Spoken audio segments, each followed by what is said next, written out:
Good morning, everybody, and welcome back to the Herstory Online Summit, day 19. This is Gertrude Macha here in beautiful Melbourne, Australia. And this is the 19th day of our 31-day challenge to bring you stories from women from all over the world. I have to thank all the women who have contributed so far. We've had an average of 10 to 15 presentations every single day for the last 18 days. And I have an interesting lineup again. And men have been contributing as well. So the Herstory movement is not just about women. We include men in the fold as well. So let me start off the day by acknowledging the traditional custodians of country throughout Australia and their connections to land, sea, and community. We pay our respect to their elders, past, present, and emerging, and extend that respect to all Aboriginal and Torres Strait Islander peoples today. So sit back, relax, enjoy the lineup of speakers that we have today. Do chime in with your comments, with your questions on Facebook and on YouTube, where we're live streaming to right now. It's always nice when we get some feedback from the people who are watching.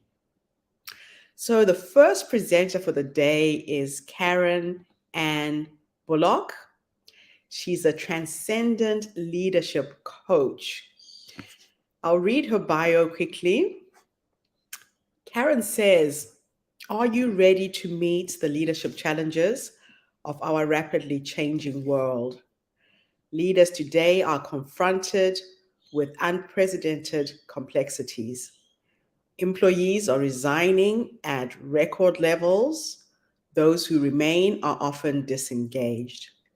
Leaders must navigate these new realities with a fresh approach, but how?" So Karen is known to partner with leaders to help them reach their full potential and create a career and a life that is meaningful and successful.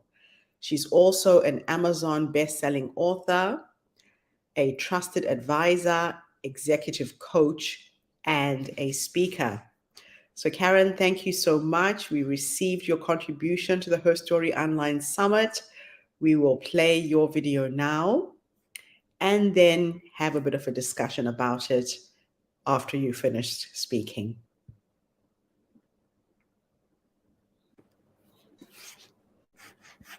Women are traditionally givers. How lucky we are, because we provide emotional love and support for those that we care about and the causes that matter to us.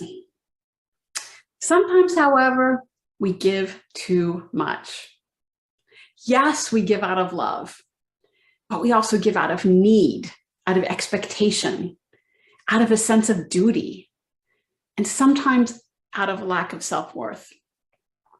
Yes, giving is incredibly powerful, and I am grateful to be part of this summit celebrating the power of giving. But I want to ask you to think about how you give. Do you give from a place of power or of weakness?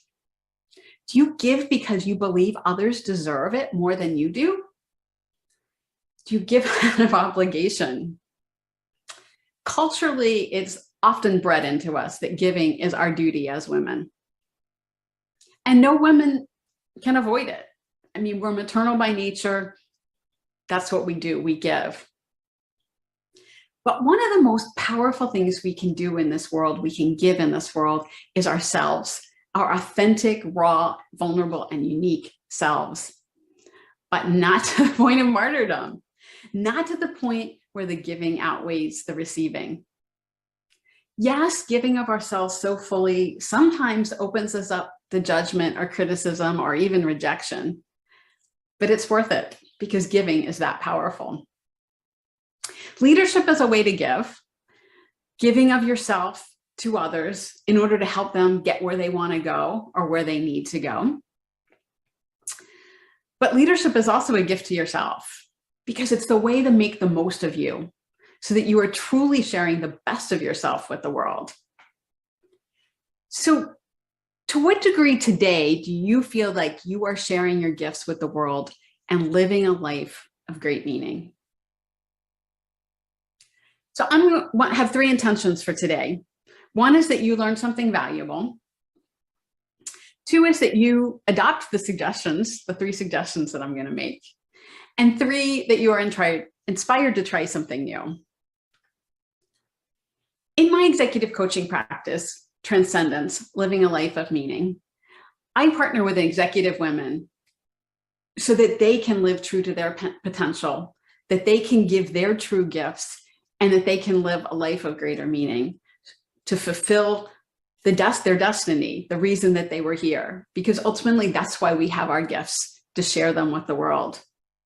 But so often I see these women who are giving just from such an empty cup. They're exhausted. They feel stressed, overwhelmed, and anxious. They feel like they're on a constant treadmill that doesn't stop, and they don't know how to stop it. They might be stuck in perfectionism or compromising their values at every turn. They're distrusting and confused a lot of the time. And ultimately, they're disconnected from their essence because they're serving everyone but themselves. They feel powerless to find their center. And they're conflicted because they know they deserve more, but they feel so unappreciated. Does any of this sound familiar? I know I've been there. And here's the irony. We keep giving in the face of all of that. So how do you get off of that treadmill? Transcendent leadership is the answer of how to get off that treadmill. Transcendent leadership is accessing the highest levels of human consciousness. It's beyond the limitations that we face on the planet today. This is a much higher level of consciousness. And in that level of consciousness, we all can co-create miracles for ourselves and for other people. Now, wouldn't that be awesome? I know you're all at different places. We're all at different places on our spiritual journey, on our leadership journeys. And so I hope that you'll take what I'm sharing today from wherever you are, because some of it might be new to you and some of it you may have heard a dozen times before, but I hope at least you'll get some new perspective on what I'm going to talk about. Because the 3 pillars of transcendent leadership are connection, awareness, and clarity. Connection is knowing that we're all interconnected. It's knowing that the energy in the universe is directly tied into our energy and that we can be plugged into that energy at any time. I kind of call it like plugging into the cosmic internet. It's the source of wisdom and power. Awareness is the stories we're telling ourselves, knowing what stories we're telling ourselves, knowing what stories that other people have told us that we have ingested and that we've made our truths. Because a lot of those stories that you're telling yourself are probably not true. And being aware of what stories limit you and force you to give when you're not supposed to be giving is extremely important. Finally, clarity is knowing what matters. It's knowing what your gifts are. It's knowing what your values are. The 3 takeaways that I want to give you today are kind of based on those 3 pillars. And the first one is connection. The second one is flow. And the third one is personal boundaries. So let's jump right into connection. Connection is the most important thing that you can do every day. Connection to that universal consciousness or source or the universe or however you identify it requires a daily practice. Without that daily practice, which can be anything from meditation to taking a walk in nature to journaling to yoga, there's any number of ways to nurture that connection, and you need to find the one that's right for you. But if you're not doing it every day, it's kind of like trying to do a Google search without being connected to the internet. So you can type in all you want and ask all the questions that you want, but you're not going to get any results back if you're not connected to that internet, right? It's kind of the same thing if you're not connected to that universal consciousness. You're not going to get answers back. And let me give you an example of getting an answer back, because this talk actually was getting an answer back for me. When I heard about the conference and it was around the power of giving, I thought, that's incredibly powerful, but what am I going to talk about that? And then a funny thing happened. The very next day, it was brought to my attention that I was overgiving in some important relationships in my life. Well, there's something to talk about giving. When you're connected, you get answers to questions like that. You get guidance, you get wisdom. And sometimes even the most complicated problems suddenly have very easy solutions. Connection is so important to nurture every day. And from connection, you can get into flow. Flow is being in the zone, in alignment, in the vortex, the slipstream. There's a dozen names for it. But ultimately, what flow really means is being in a state of ease and effortlessness. It's being in a place where you're using your gifts, you're using your power in a way that's honoring yourself, in a way that is truly what you're supposed to be giving, rather than getting pulled in 50 million directions, which I'm going to talk about in a minute. But let me give you a quick story about being in flow, in a place where I was giving my gifts in a place of flow. It was when I was working in corporate. Obviously, this was many years ago. And I was working as a trainer. And I was training on a software product that my company had. And one day my boss comes to me and says, I get a big problem. There is a customer who hates this software product. She hates it. She wants her money back. I told her I would give her money back if she would let you go up to her office for 2 days and train her and her staff on the product. And if they didn't love it when you left, then I would give them their money back. So I want you to call her and get up there and give them the training. Gulp. I mean, really. Yeah, nothing like sending me into a hostile situation, boss. But I went because that was my job. And honestly, it's one of the times I just was so in flow. It was amazing. I gave the training with such ease and effortlessness. I connected with the people in the company on such a deep level. And by the time I left, they loved the product. They loved it. In fact, they were our best users for the next several years. I gave myself that day a gift of confidence, of knowing how to be in flow. I gave my boss the gift of redemption for his product. And I gave the customer the gift of knowledge, the gift of a new tool that helped them make their jobs easier. That's being in flow. That's creating wins. The final thing I want to talk about is personal boundaries. Setting and recognizing personal boundaries, because without personal boundaries, connection and flow aren't going to get you very far. Personal boundaries is knowing what's important, back to that clarity, having clarity on what's important. It's maintaining your connection to know where you are supposed to be at any given time. Personal boundaries have been said to be the #1 habit of successful people because they're empowering and focusing on what's important. I'm going to give a little weird example of this relative to a community garden. Now, I don't have a big garden. I just have some planters on the deck. And one year I planted some herbs. Thought that would be nice to have. And I planted some rosemary, and I planted some basil, and I planted some mint, because those are all things that we use.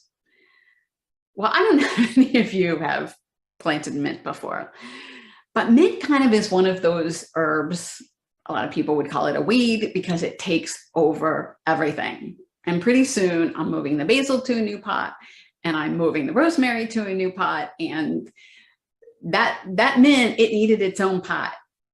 And thankfully it was in a pot because at least it stayed within that pot. But that's what happens if we don't honor our boundaries, is things, weeds or aggressive people in our lives, or however we want to look at that, can take over, right? And take us away from our true gifts, smother our true gifts.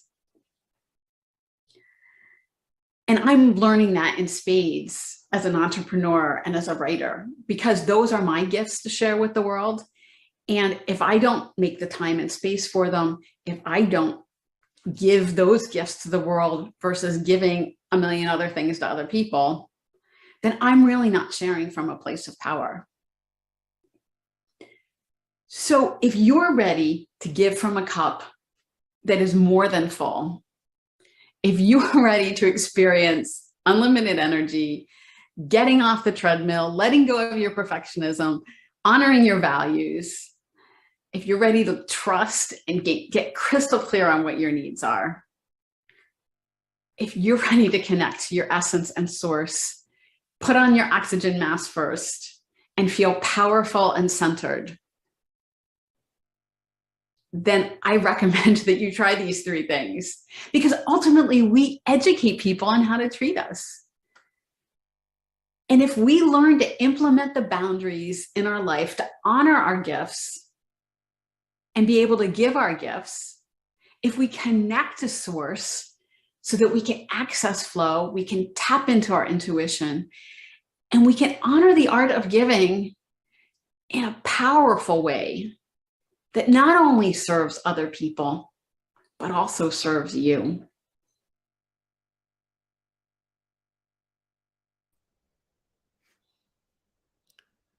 Wow. What an amazing presentation. Karen, thank you so much for contributing to today's beginning of our Herstory Online Summit. The power of giving in leadership. Isn't it interesting how when a leader is fully connected and in alignment, the answers tend to flow and everything is effortless and easy. And I think the biggest thing I took home from this presentation is about being connected to source, honoring your personal boundaries, making sure that you're sharing from a place of power and not weakness, and also to honor your values. How many times do we compromise ourselves and do things that go against the grain of who we really are because we're trying to be polite, we're trying to be nice, and in trying to be polite and nice, it actually ends up working against us.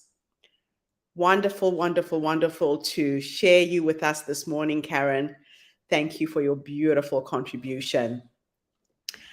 Our next speaker is Jackie Lapin. Jackie Lapin helps authors and speakers find speaking opportunities in their market. She helps get them booked on radio and podcast shows. Now, how many of you out there are wanting to build a successful speaking business? This woman is absolutely incredible in helping people with that. So, Jackie, thank you for your amazing contribution this morning. We're going to share your video and then we will have a bit of a discussion about it and just share the nuggets of wisdom that you bring in helping speakers get clear who their target market is, where they want to go with their careers, and find those paid speaking opportunities. So I will share my screen. Thank you, Jackie. I know you have come back to the Herstory circle several times with your knowledge, with your wisdom. So it is exciting to share you here again. Thank you so very much, Mary and Gertrude. I'm just delighted to be here. And I really, so many of us are people who need to step out into the world and expose our mission and our message to many, many people. And to do that, to get on stages and radio shows and podcasts and virtual summits, like we help people do, you have to actually have a great, empowering speaker bio. And it's got to be impactful. It's got to be something that doesn't ramble on. And so today I am going to help you with that skill. So if I can, I'm going to share my screen. Okay, wait one moment. There we go. I'm going to share my screen. And there you go. Can everybody see that? Thumbs up if you can see my screen. Okay, excellent, excellent. So, as I said, I'm going to help you write your empowering speaker bio. Now, a little bit more about me. I come to this expertise of helping you get booked through a variety of skills. I have been 30 years a publicist, and that includes having one of the largest special events and cable TV PR agencies in America for 20 years. And with a world-class client list, you would recognize most of the brands that I worked with. But the other side of my company is I've been doing radio podcast tours for authors and leaders, where we introduce them to 9,000 radio shows and podcasts all at the same time with a minimum guarantee of 30 interviews. And as part of that, I booked 10,000 radio interviews and speaking engagements. And one of the things that my clients kept asking me is, can you book me for speaking beyond, the radio show podcasts? So I said, well, I don't want to book you, but I know where they are. And so I founded something called Speakertunity. And Speakertunity is the speaker and leader resource companies where we give you the leads where you can then go and get booked for radio shows, podcasts, virtual summits, live and virtual speaking engagements, TEDx's, and also virtual networking and virtual summits. So, but I've also been a speaker and best-selling author myself. I have 2 international bestsellers on the subject of conscious creation. And I am, so I've been on both sides of the fence. So I want to share with you some of the things that I've learned that help people get booked. And one of those is writing this biography. So I want to help you knock it out of the park. And so I'm going to give you a simple and easy system to do that. So writing your bio actually is easier than you think. Most people fret about whether they can get all that information into a short period, few paragraphs. But I'm going to show you how to do that. And one of the things is, so many of us are a little embarrassed, or we've been told that we shouldn't boast about ourselves. Well, and so it makes it harder for people to write it if they're writing I. But the good news about a bio is you're writing it in the third person. So you can kind of shed all that stuff, that worry about having too much ego.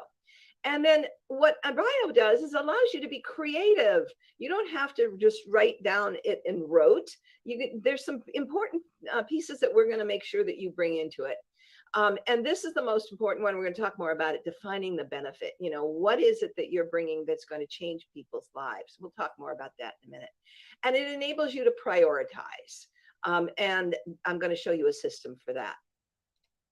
So this is the first and most important message I can give you. When you are writing anything to a booker, whether it's a pitch, whether it's a speaker one sheet, or even when you're writing this for the audience, for the leaders to announce you, your biography must be benefit driven. What is the outcome for the audience? I mean, your credentials are great, but if that's all you're giving them, they're not going to book you. If that's all you're giving them, you're not going to get the kind of exposure that you want and attention. Their attention will waver. The first thing you got to do is tell them, what problem do you solve? What is the person on the other side reading this going to experience? And and their outcome when you are presenting to them. In other words, how do you transform their lives? That once you've established that, then you can go from there. And so how will the audience grow, change, be inspired, or move forward? This is the real message. How will the audience grow, change, be inspired, or move forward?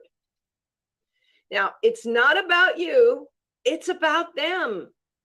And, it's this, remember this radio station, WIIFM, what's in it for me? If you remember that that's what they're thinking when they're reading your bio, then you're going to be in good shape. So let me point out how this works. When you're writing headlines about yourself, when you're branding yourself, you really want to establish not just your name, but who you are in just a couple of words. And here are some examples of some ways to do that with a simple headline. Career Freedom Coach. Well, that tells us what that coach is helping us to achieve. Chief Fear Slayer. So, this person is helping them get rid of fear. More productivity, less turmoil. The Change Evolutionist. A boldness coach. A book shaman writing your book in a weekend. Helping your audience get visible and get booked. All of these things tell the reader and the audience who it is, that you are, and what you're going to do for them.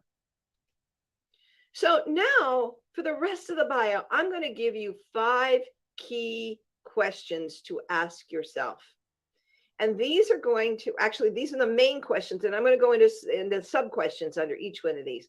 And these are what's going to help you determine what will go into your bio. Assemble all of these first, and then I'll tell you what to do with them. The first one is, why you? That's question number 1. What is your mission? What do you teach? What's the methodology? What body of knowledge are you bringing to the table? Your specific expertise. We don't want to talk in generalities here. We want to talk about real specific. It's what's going to set you apart from everybody else. Who do you transform? What are the results? Why are you different?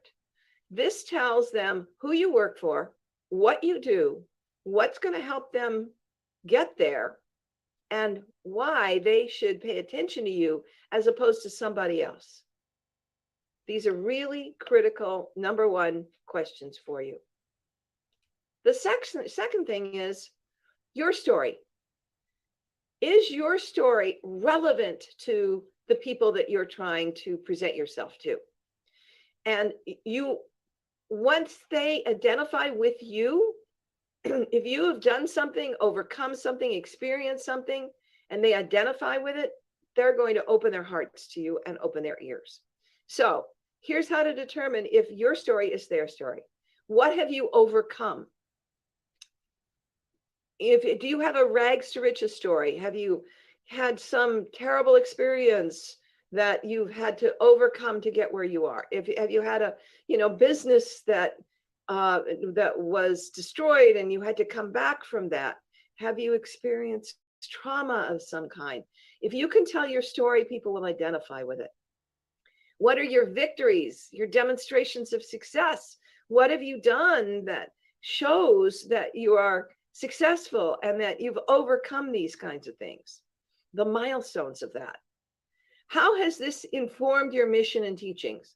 What did you learn in this process that's going to make a difference for this audience, for the people that are reading? And how do you relate to this? This audience, what is it that you're bringing to this audience that is relevant to them? Question number 3, your background. What's in your background that's going to be pertinent? What businesses have you founded or worked for, or positions that you've held? What clients have you served in the past? That's always really impressive to people if you've worked with a big company or spoken at in front of a big company. So talk about the clients that you've served so that they can say, wow, that's really upped her credibility.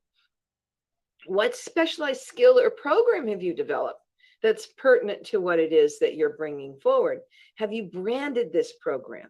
Have you created something that it's really very specific to this audience, and in just a few words, you can tell them what it is?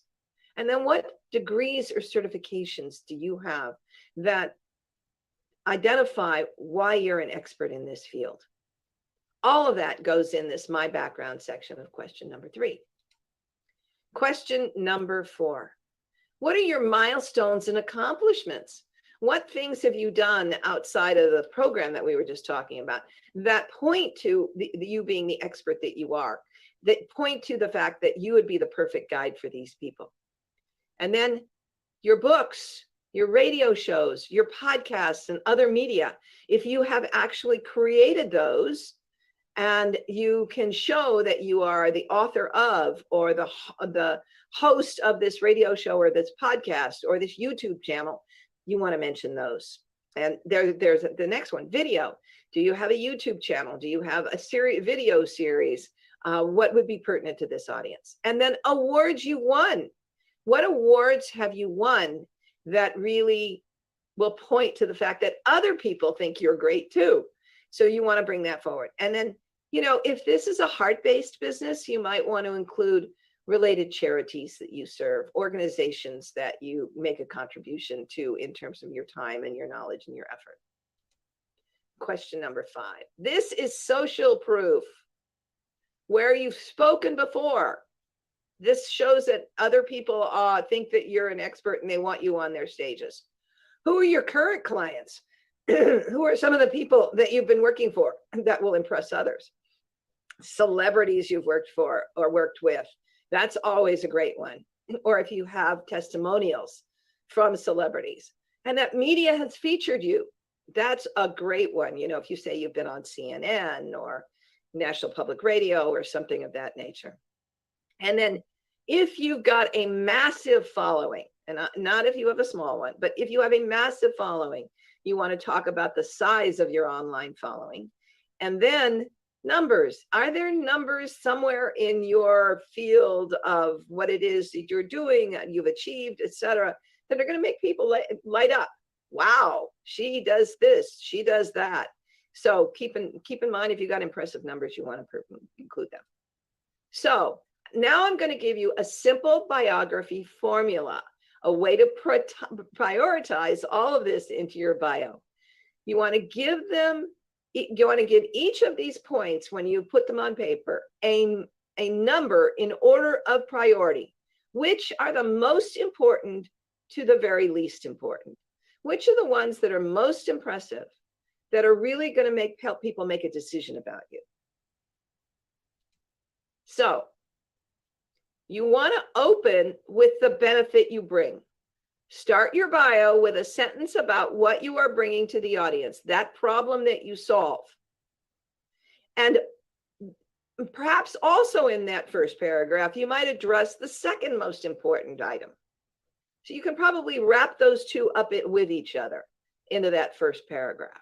And then you want to select the next top 5 other priorities and work them into the next paragraph.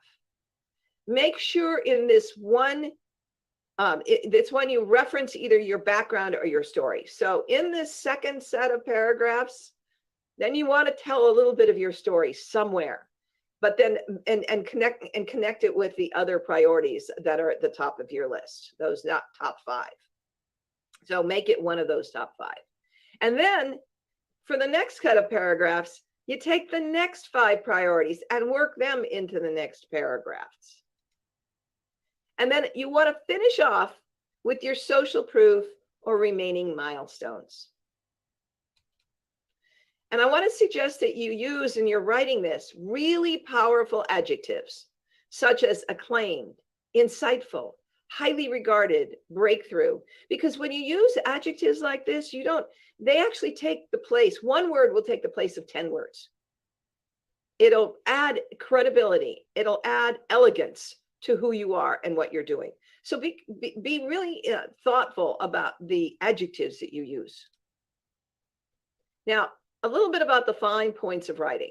You want to vary your sentence structure. You don't want to start out every sentence with a noun and a verb and go there. She does, she does, she does, she does.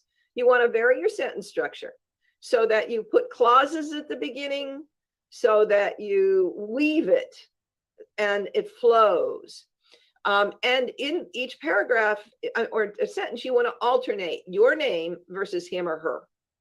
So in other words, it's Susie Smith in the very beginning, and then Susie, and then her, and then Susie, and then her, and then Susie. Then you want to start some sentences with clauses, as I said. You want to use active verbs, not passive verbs. You know, you want to make it sound exciting. And we just talked about using descriptive adjectives. And you want to make it in the present tense, not in the past tense. This is what she does right now. And now here's my biggest aggrieved grammatical point. Make your pronouns match the subject of the sentence. A company is not a they, it is an it. So if you say Google they, it is wrong. It's a Google it. If you say, and the same goes for, you know, people, you know, groups. If you say, you know, you belong to this organization, it is not a they, it is an it. So be mindful of that. And so your goal here is to create magic in 7 paragraphs or less. That's what you should keep it to, about 7 paragraphs. So I know that you can wrap this up and write something great that's going to impress people. And where are some of the kinds of places you'd use it? Well, in a speaker one sheet, for example. This brings all the elements together. So you have, you know, there's your bio on the right-hand side. I've actually made this one a little shorter. You can make it longer. And then we put the presentations on the back side, et cetera. You've got testimonials. You use it also when you hand somebody to read it about you. You can chop it down to about 5 paragraphs when they're introducing you. You could use it for when you can incorporate it when you're writing your radio, TV, podcast, pitch letters, try to get on those shows. Your short bio is going to serve you well in many, many different circumstances. And here's a sample of a variety of speaker one sheets and flyers. And in fact, we do speaker one sheets and podcast introduction sheets for you. So when you get it all ready to go, it's a great, simple, easy way to do this. So if you'd like to reach out to me, I would love to connect with you. Speakertunity is a speaker and leader resource company. You can find us all at speakertunity.com. You can reach me there. You can connect with me on Facebook and on LinkedIn, either one. There's my name, Jackie Lappin. And I wanted to invite you because I'm going to be doing a Herstory workshop this coming week on 44 ways to seduce your client from stage, podcast, radio, virtual summit, and virtual networking. I'm going to teach you all of the different kinds of tools that you can offer free to a prospective client, either from any of those platforms that are going to want them that's going to make it irresistible for them to opt into you. I'm going to open up the ideas beyond just an ebook or just a consultation of all the different ways that you can. So I'd love to have you come and join that. So I'm gonna stop sharing. And there I am. Wow. Thank you so much, Jackie. You always come with a wealth of knowledge to help speakers really think about who they are. Something as simple as writing your speaker's bio. This applies even if you have your bio on LinkedIn, when you're being asked to speak in a podcast or you're presenting at a conference. So the biggest take homes for me was that your bio should be 7 short paragraphs, like you said. You have to start off with what you bring. What are you offering the audience? You have to tell a bit of your story, show your social proof, So if you've won any awards, if you've been on national radio, national TV, specify those things. You also talk about using descriptive adjectives like acclaimed, insightful, powerful. You talked about varying your sentence structure and creating magic with these 7 paragraphs. Now, what I love about Jackie is that she is always giving away something of value. So I'm going to share a link to her website. If you go onto speakertunity.com, you can download a free report on how to get more speaking gigs. Now, who doesn't want that? If you're a speaker, we're all looking for ways to get speaking opportunities. So please go to her website, download her free report on how you can get more speaking gigs. So I'm really excited to share Jackie with you this morning. Jackie, it's always such a pleasure to hear you speak. I pulled out this old video because you made such a difference to our speakers the last time you graced us with your presence. And today seemed like a perfect day to do that again. So thank you so much for that contribution. Our next speaker is Michelle Salmons, and she is an inspirational author, a spiritual teacher, a highly attuned guide who works with clients worldwide, helping them transform their lives through divine guidance. As an empath and an intuitive, Michelle's lighthearted, joyful approach embraces her clients right away where they are on their spiritual path, gently guiding them to personal clarity and understanding. Michelle is passionate about working with spirit to uplift others while spreading love and joy along the way. So, Michelle, thank you so much for gracing us with this amazing video, sharing who you are with our audience today. We'll share your video. We will grab a few nuggets of wisdom from you, and hopefully our audience will gain a lot from what you have to share.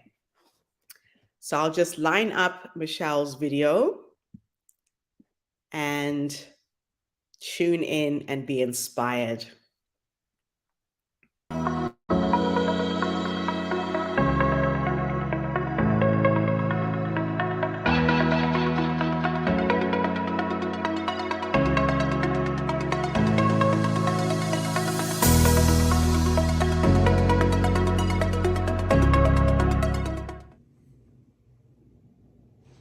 Hey there, this is Michelle Salmons, and I'm here to share my story with you of how Spirit didn't give up on me. And the reason I want to share this journey with you is because I want you to know that Spirit doesn't give up on you either. So I am an intuitive, an author, and a spiritual guide, but I haven't been my whole life. So, back in my early to mid 30s, I had a really normal, typical life. You know, I had a great husband and a beautiful home and lovely friends. I got to take exotic vacations. I mean, really, looking from the outside, it was perfect. It was great. But deep in my heart, something was missing, and I couldn't really put my finger on it. It was driving me bonkers because there wasn't really anything that I was displeased with, but I just knew that something was missing and I couldn't figure out what it was. So I tried a bunch of different things. I exercised a lot. I went to, made new friends. I tried to branch out. I did some volunteer work, but nothing was really soul satisfying. It just wasn't, it wasn't getting to the heart of what was missing. So I stumbled across a meditation class in one of my local yoga studios. You know, in like 12 years ago when my journey, my spiritual journey began, meditation wasn't very popular here in Memphis, Tennessee, where I live. it was kind of a very woo-woo thing. And so I had a girlfriend and we would kind of like sneak into this yoga class so that we could meditate with this group of lovely people, because we didn't want anybody to know we were there, because meditating for 2 hours with strangers was just too out there. Our friends wouldn't have understood it. So every week we would go and we would sit and we would try to quiet our thoughts and just really see what happened. Well, lots started happening. I felt energy in my body. I was seeing lights. I was having all sorts of experiences that I couldn't really explain with my rational, practical, logical brain. And luckily, my yoga teacher was very wise. I'm sorry, not yoga teacher, meditation teacher was very wise. And he suggested that I go see a local psychic, an intuitive, if you will. And I was like, oh my gosh, I cannot believe I'm doing this. This is just too weird. And so, but off I go to see the psychic, right? I'm dragging my friend along with me. And we meet this lovely lady who is very down to earth and has very practical wisdom. And, she was very intuitive and gave me lots of wonderful advice and wisdom. But the thing that she said to me was, Michelle, you're just like me. What I can do, you can do. And I was just like, no way, that's not me. I'm not doing that. Are you crazy? And, thanked the lady for her time, but was just super resistant to following something that was off the traditional path. So, fast forward 6 months or so later, I'm starting to get more comfortable with this woo-woo-ness, if you will, this intuitive living, if you will. And my girlfriend and I, my same friend that is in the meditation class with me, we drive to Nashville, which is, 3 hours away from us, to see an astrologer. And, this is 6 months that have gone by. And he looks at me and says almost the exact same words that the psychic said to me 6 months ago. He was like, this is what you're called to do. This is going to be your work. And huge energy is coming in for you. So you're just at like the starting point. Like you haven't even really like taken off yet. And again, just me, super resistant, super freaking out, super, oh my gosh, no way, not me. So I continued to read, I continued to study, I continued to be interested in Buddhism and Hinduism and all sorts of things, just opening my mind to possibilities. And a few months later, there was a email that was sent out from one of these authors that I had been reading, a lady named Martha Beck. She's New York Times bestseller. She's kind of coined the word life coach. She was one of the pioneers in that field. And she was holding a horse workshop at her ranch. And I mean, I just rang with, yes, I've got to go. Like, I had no idea why I wanted to go. I didn't know much about Martha at the time. I was just like, yes, I'm there. So, I travel to California.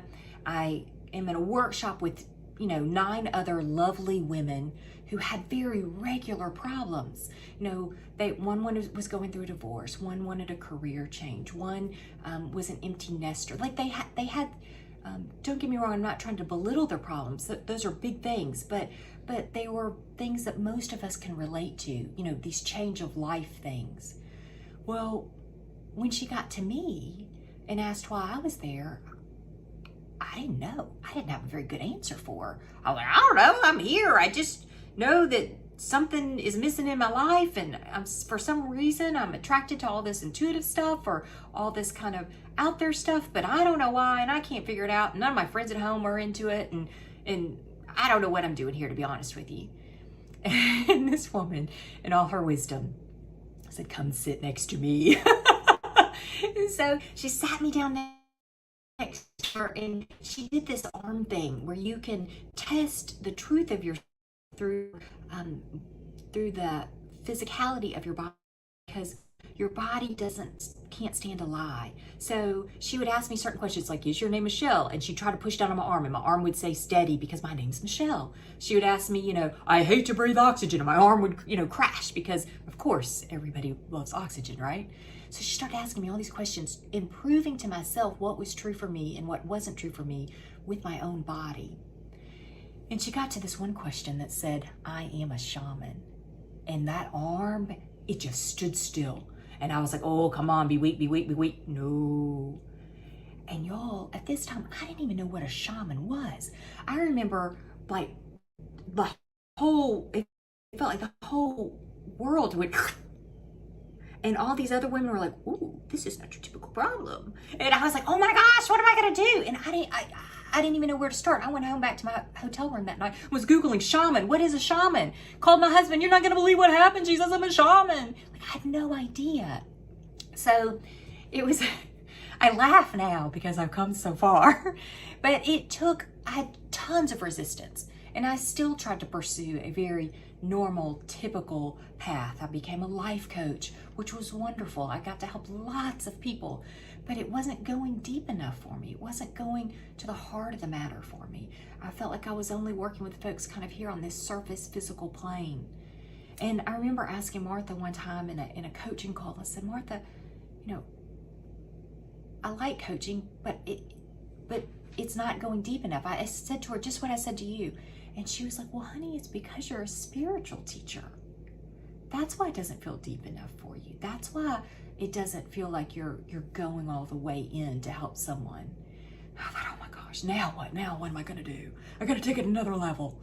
And so, you know, I'm you know, a couple of years go by, and I'm still kind of like wondering and pondering, and I am halfway around the world. I am in South Africa, and I'm in an Indian restaurant in South Africa, of all things, and I'm eating Indian food, and, you know, kind of have put all this stuff on the back burner, still not quite sure what I'm doing, still trying to figure it out as I go. And this waiter comes up to me, just makes a beeline for my table and says, you are a spiritual seeker. I am too. And I recognize you because we're the same. And he said, you're looking outside of yourself. You've got to go within. All the answers are within. Your inner wisdom is within. Stop searching out here. Go within. Y'all, it stopped me in my tracks. This was a complete stranger who knew nothing about me, who was in a room full of people eating dinner casually, you know, just like you would normally eat at a restaurant. And he zeroed in on me with that message. Guys, it shook me out of my shell. I thought, okay, Spirit is not giving up on me. I am called to do something, and I feel the call. I feel this heart pull, but I just don't know what that is, and that's okay, because Spirit does, and Spirit is working me. Spirit is calling to me. Spirit is pulling me in that direction. Lean in, Michelle. Stop digging in your heels. Lean in. And y'all, that's what I did right there. I thought, okay, I surrender. I trust. I'm going to trust Spirit. And that's what I did. And it took a lot of courage, folks. It took a lot of putting myself out there to find the right mentors, to teach me how to hone my skills, to teach me how to use them for others. I needed help. I needed guidance. And Spirit made sure that every step of the way I had the most perfect person at the just right time. And then as soon as I opened, Spirit just flooded in with information of their own, with spirit guides and with wisdom and with soul journeys, just opening me up in ways that I couldn't even imagine, experiences that I could not have dreamed of. And I say all of this to you because, for many reasons. One, sometimes others can see in us what we can't see in ourselves. So be open to it. You don't have to believe it completely. You can think about it and ponder about it and pray about it and meditate on it, but be open to it, because sometimes others see our gifts in us before we even know they're there. So that's my first just little nugget of wisdom to you. My second is that we help each other. So I've been helped by so many teachers and guides, and I call them my signposts. They were pointing the way. They were pointing the way for me. And we get helped by so many others along the way. Receive the help. let yourself receive the help. Many of us are givers, and it's hard for us to receive. Receive the help. And then third, you'll be called to whatever it is you're here to contribute. Everybody is valuable. Everybody is worthy. Everybody has something to give. It may not be like mine. It might not be intuitive abilities. It might be something completely else, like cooking yummy meals or having a beautiful garden that people enjoy. Whatever it is that you're called to do, allow yourself to do it. I encourage you. We need you. The world needs you to do your thing, whatever it is. Whatever is calling to you, wherever your heart is pulling you, please do your thing. And then finally, I just want you to know that Spirit loves you and has your back. I mean, Spirit really never gave up on me. I had so much resistance and so many blocks and so many limiting thoughts about what was possible for me. And Spirit did not give up on me. And Spirit will not give up on you either. Spirit is right there with you. Spirit is interested in everything you're doing. Spirit is passionate about what you came here to do. And Spirit knows what that is. Now, it can look a lot of different ways. It can manifest a lot of different ways. But there is a little nugget of something in you that wants to be expressed. And you get to choose how to express it. But that thing, you will not be satisfied until whatever that is expressed.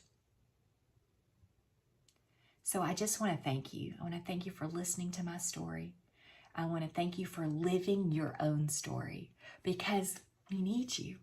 I need you just as much as someone else might need me. So thank you so much. Again, Michelle Salmons, Memphis, Tennessee, and I'm just grateful to be a part of this program. Bye.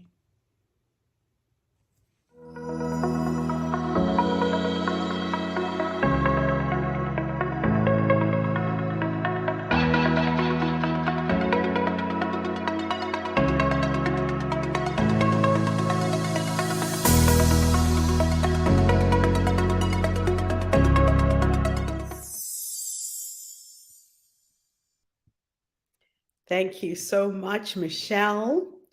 What a magical, magical message. A lot of us have got those intuitive gifts, but we are too scared to show them, to share them with the world. I'm going to share your website address at the bottom of the screen in case anybody out there is inspired to connect with you, to learn from you, to discover their intuitive gifts. Please get in touch with Michelle. So, how many of us have come into this world clutching onto our gifts and we've never really tried to explore them? My grandmother used to say that when a baby is born, they are born with their gifts clutched in their hands. That's why babies come into the world with closed fists. And some people go to their graves like this, never exploring who they truly are. So if you are one of those people and you feel you've got an intuitive gift to share, don't be afraid. Try it, explore that side of yourself. You might blow yourself away at the gifts that you came into this world with. Wow, okay. So our next presentation comes from a young woman based in Canada. Iman Bashir is a disruptive entrepreneur and a full stack developer with a strong passion for crafting visual identities. As a woman in a minority, she's always felt that she would rather be empowered than victimized. She takes what many would consider setbacks and turns them into chances to change the industry for the better, with a unique approach to entrepreneurship and leadership. In her early days at Western University, she was the co-founder of a leadership organization to empower young women towards embracing leadership roles and pursuing success. The Western University's Women in Leadership Club came to be one of the largest student organizations on campus, with 600 plus members and an executive team of 20 to deliver an annual conference and 8+ years of events. So I'm going to let her share what her latest business venture is with us through the video where I interviewed her speaking and sharing her story. She's an incredible young woman. I just feel so blessed that I Being get stuck to at home. meet all these amazing people who don't have the fear to try things out, come into the world and use every single gift they have. So this is Iman. She's based in Canada, and it gives me great pleasure to share her with you today. Share my screen here.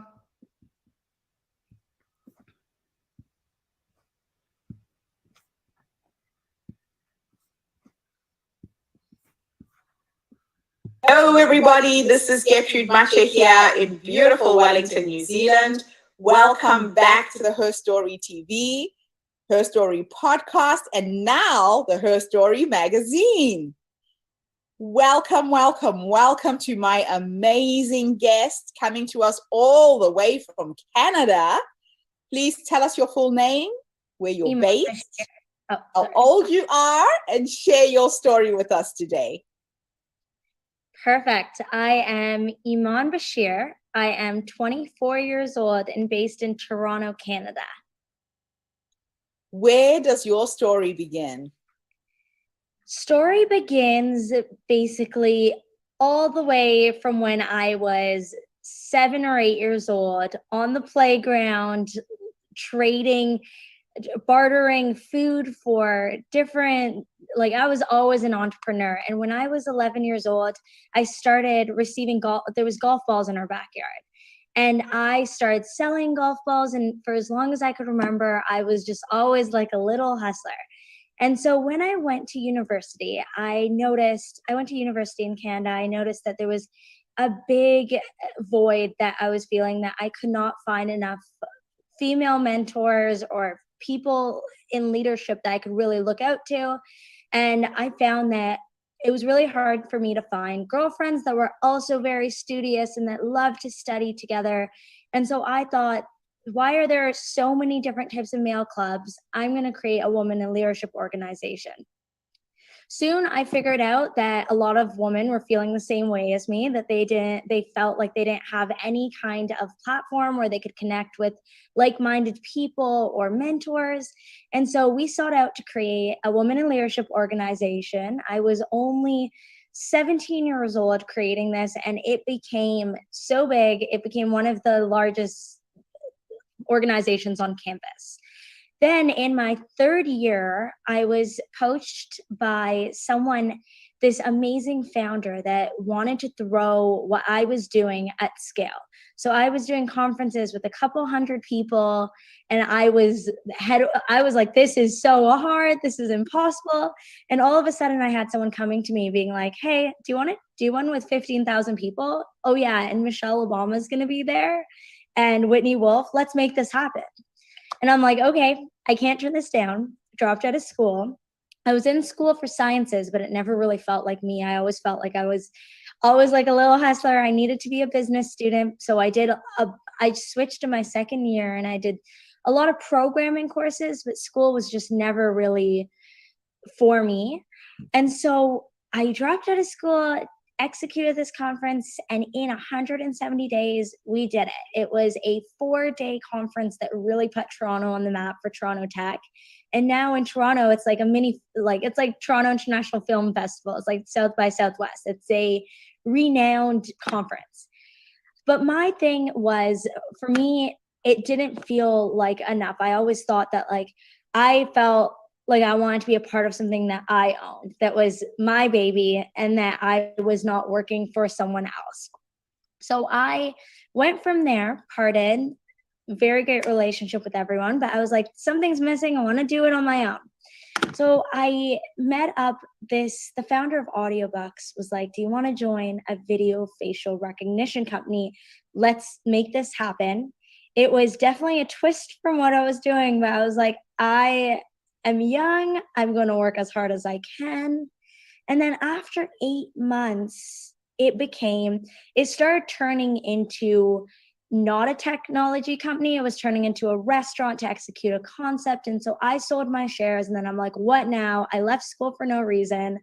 I did not know what to do. Leaving school, my whole family was like not approving of it. I had these moments of everything I kept trying to do kept failing. I tried a transcription company where people transcribe voice to text. That wasn't working. It wasn't scalable. I tried a bunch of different things. And for me, even tried there was a couple people at the very beginning that's always believed in me. And even with them, I tried executing stuff, but I just couldn't really get my grasp on it. And I always felt like I was working for another powerful man, or like giving up some of my equity or partnership. I always thought that the only way I could become successful is if I had a man or something that's pulling me there, or someone handing me a silver platter. And I had this moment where everything changed when I realized that if I keep relying on other people, if I keep relying on, or thinking that I need a man, or thinking that I need this to achieve what I want to achieve, I'm never going to get anywhere. And I have had in all those failures, I think that there was like 10 different business ideas that I invested in myself. I was like, I put my own money, worked super hard. And there was different times. Like one time my code got stolen. One time someone took all my work and in the end said, oh, I'll give you 1%, and was making insane amount of money off of me just because I was younger.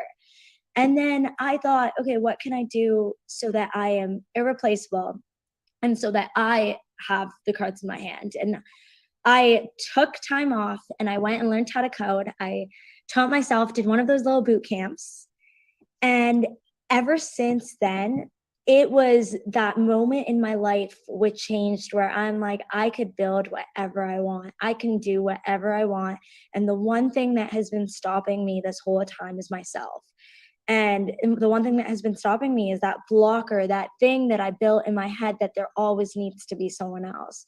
Mm-hmm. And from there, I was doing websites freelance just to pay for my living, and developed a skill set of design, and was outsourcing to India, and learning myself was irreplaceable and I realized people kept telling me, you're doing websites, you're doing okay. Like, why do you need to learn how to make the website when you could pay someone $5 an hour? And I didn't understand it till I learned it. And now I'm like, a proper CEO knows how to do the janitor's job, and the job knows all the pieces. And I think it's important for appreciation and working with others. And I was doing websites, and I started doing more and more and more.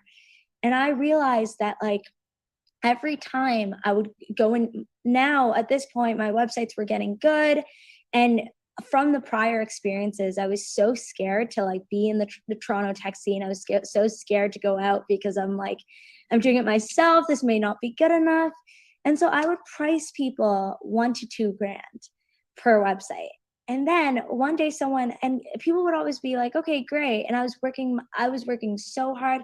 Then one day someone told me, they're like, whatever you think you're valued at, times it by 5, because you are what you set your value. And by you telling someone your price is that, they're going to value you at that when you're doing phenomenal websites. From that day going forward, I moved all my prices to minimum of 10K minimum. And I got a lot of no's, and I felt like, oh my God, what am I doing? Like, why am I doing this? And then ever since then, it just brought a whole I started appreciating my work and put value on my work. And from then, I learned how to code through these websites, and I have been proud. And I always thought like money was I'm successful when I get my Tesla. I'm successful when I get a $7,000 per month apartment and my Prada bag.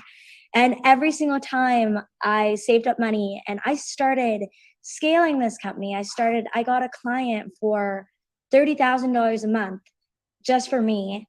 And I started scaling this. And I remember at the beginning, I thought, again, I made the same mistake. I thought that I have to involve a guide just to go to meetings, just so that people can take me seriously. I would literally hire someone to come in the room with me, and then would give people half the partnership for no reason. And that's when I realized, no, I am worth this. And I just did it. I just woke up one day and said, I'm worth this. And now I have real skill sets. I have things to back it. And ever since then, I have seen I'm actually proud of my work. For me now, it's not about other people. And since then, I've gotten the ability to actually work on enterprise clients. I am now building my own machine learning, artificial intelligence copy generator. And still to this day, everyone's like, artificial intelligence? You don't look like you know how to code. But I now use that as my strength. And I'm like, damn right. And I have hired, now we're at 7 people, and I am self-funding. I'm not taking any funding from anyone else, just because if someone wants to be a part of it, I want it to be a strategic partnership. I don't want to just give parts that ownership just because I think that I have to. And I'm using all these different streams of revenue to pay for my passion and allow me and the team and create an environment where everyone is so happy. Like one of the girls working with us, she's like, I've always wanted to do a film festival. It has nothing to do with artificial intelligence. And I'm like, well, do you know what? 20% of our profits I want to put towards a venture fund where we can execute on our grandiose, crazy ideas. You want a bubble soccer tournament? Let's go do it. Figure out a way to integrate charity so it makes sense. Let's focus on being better people and not just about the money. And since then, everyone's asking me, I most commonly hear, like, where did you go to school? How did you learn how to code? How did you get involved with this? Like, how are you traveling so much and don't have to be in an office? And it's one thing I wish I could just tell the younger version of myself, just so I could skip the 4 or 5 years of just running in circles, is that you are what you think you are. I love that you've got there, because I was just about to ask you, number one, how old are you now? Because you started so young. And number two, if you were to have a conversation with the younger you, when you were starting out, without confidence, what 3 nuggets of wisdom would you tell her? So tell us your age now and then answer the second one. So my age is 24. I started all this when I was 17. What would I tell myself? 3 things. So number 1 is that you're as successful as your team. You don't have to. When I was in school doing these startups, I always wanted to be on top, and so did the other girls. And it was, girls can be me. That's right. Yeah. And I am embarrassed of how I acted, and I'm sure they are too. And now we come together and we're like, why did we fight about presidency or this or that or this club? You get farther when you're together, that no one has to be put down to be put up. And that's one of the biggest things. Number 2 is value yourself. You are not, whatever you think you are worth, times it by 3, because someone will see it. And don't ever settle for less just because you think society or someone else has set that on you. And then number 3 would be say no more often. I think I even struggle with it now. I'm way too nice. It's not being way too nice. It's just put yourself first sometimes. I know you want to make everyone else happy, but sometimes you need to put yourself first. I love that. I absolutely love it.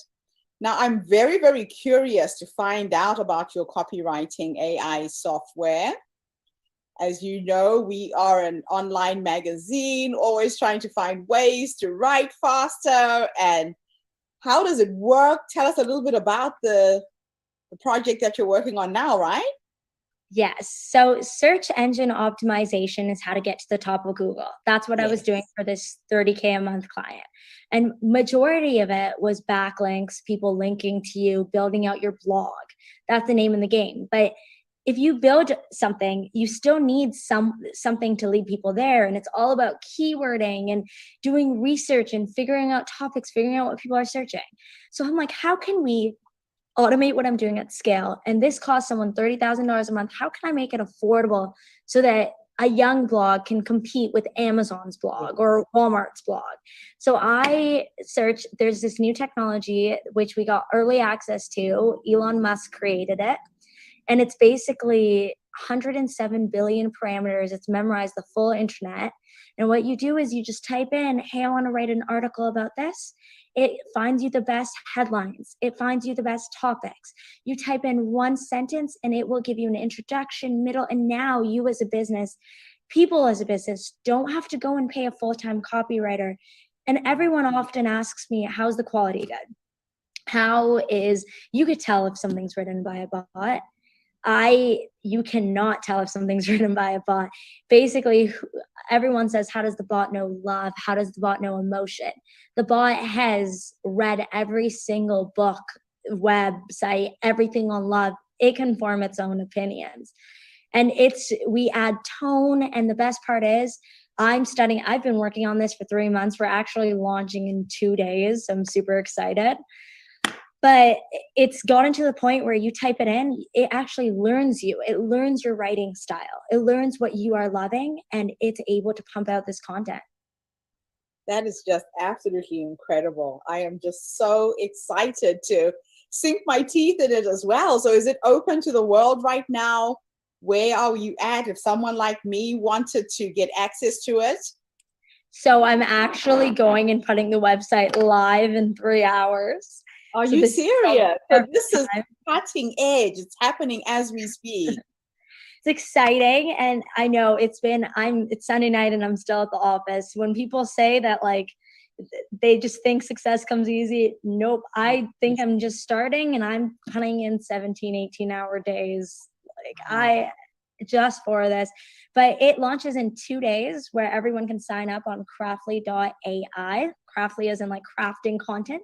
Right. And they can take it for a swing themselves. And the best thing is it doesn't replace creativity, or it enhances. It really makes it easier. Like a brainstorming buddy. Yes, yes. Okay, so my last question for you is this. If you're going to have a conversation, let's say that time is an illusion and your past, your present, and your future exist in the same timeline, and you can have a conversation with the future you. Mm-hmm. At the age of 100, and you're sitting in your rocking chair reflecting back on your life, what would you say to her based on how you're living your life right now? That's a good one. I've always thought of like the past me. I've never talked about the future me. I would say let's say achieving my goals and my dreams, it's not if, it's how and when. For me, I have such determination that no matter what, I want to get there. And I would say that one of the biggest things I would tell the 100-year-old me is just remember your struggles as a woman going through it, the 10 failed companies, the times when men literally, like walking in a room and someone had told me, with a smile like that, you're never getting anywhere, as like a 17-year-old girl for an internship. And my biggest thing would be that when you get to where you want to be, always remember how you got there. Just because I think right now women compete way too much. Like, it's so hard to become who you are. Mm-hmm. And so because women have to like try so much harder, they almost gatekeep their position and gatekeep. And I found that like the woman mentors that I reached out to that had women organizations did not give me time of the day before. Now they do, but they did not. And initially, they didn't see your potential.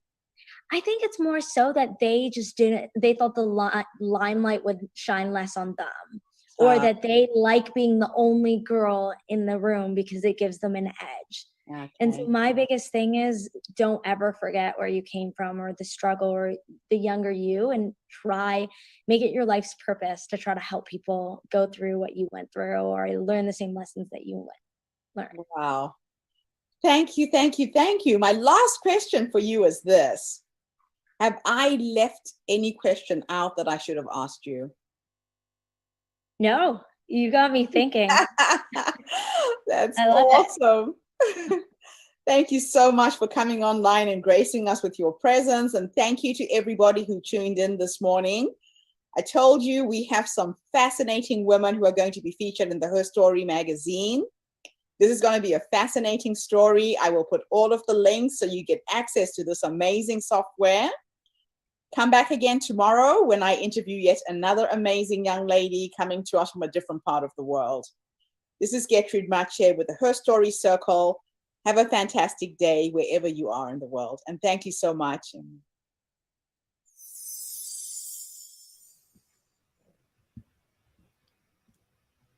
And there we are, yet another amazing young woman just sharing her journey. Absolutely inspirational when you meet women like this who have come so far, done so much, and sharing what they've learned along the way. So my biggest take homes from this amazing young woman is that you have to always remember your struggles. How many times do we forget how far we have actually come? Remember your struggles. Look back and see the journey, where you've come from to where you are now. And when you do get to the top or wherever it is you're aiming for, don't forget to help another woman up as well. Collaborate. Don't be the gatekeeper who stops other women from going into those positions where you are at the moment. So I think women need to stop competing. Competition doesn't help us. Thank you, Dorothy, for chiming in the UK. She said, this is so insightful. Love your work ethic. How can young people get in touch with you? My son is interested in coding. So what I will do is let me share Iman's website, Dorothy, so that you can get in touch with her through her website. She's based in Canada. Hopefully she will respond, but this is her website. I'll share it now. It is important to get young people to code. Another way, I've just tried her website link that hasn't worked. Another way you can get hold of her is from LinkedIn. I think LinkedIn will be the best. So I will share Iman's LinkedIn profile now. And feel free to say that you watched her video through the Herstory Circles online summit, because I know her personally. She'll be more open to connecting with you, Dorothy, or your son, if you just make reference that you watched the interview I did with her and that your son is interested in coding. And thank you, Marie in the US, for also chiming in today. I know you are in Huntington Beach, California. Wonderful to see that you're online and listening in to today's online summit. So it gives me great pleasure to now introduce our next speaker, an interview I did with Ann Ball. And Ann is a speaker, she's a leader, she's a teacher, an optimist. She's an RMT Center certified coach, a sex positive advocate, and she calls herself a sexless marriage survivor. Wow. She shares her journey and her story, a very, very moving and emotional story. So Ann, thank you for contributing to the Herstory Online Summit with your amazing story as well. And Dorothy, it's an absolute pleasure that I can connect you with someone who could potentially help your son get into coding. And yeah, get in touch with me. There's a couple of other women in the US who offer free training, free coaching for anyone who wants to go into coding. So get in touch with me, Dorothy. I will send you that information. As you know, I get super busy, and now with the summit, I'm really busy. But if you send me something on Facebook, just a reminder, I will try and dig up that information and send it to you. So this is now Anne Ball sharing her amazing story.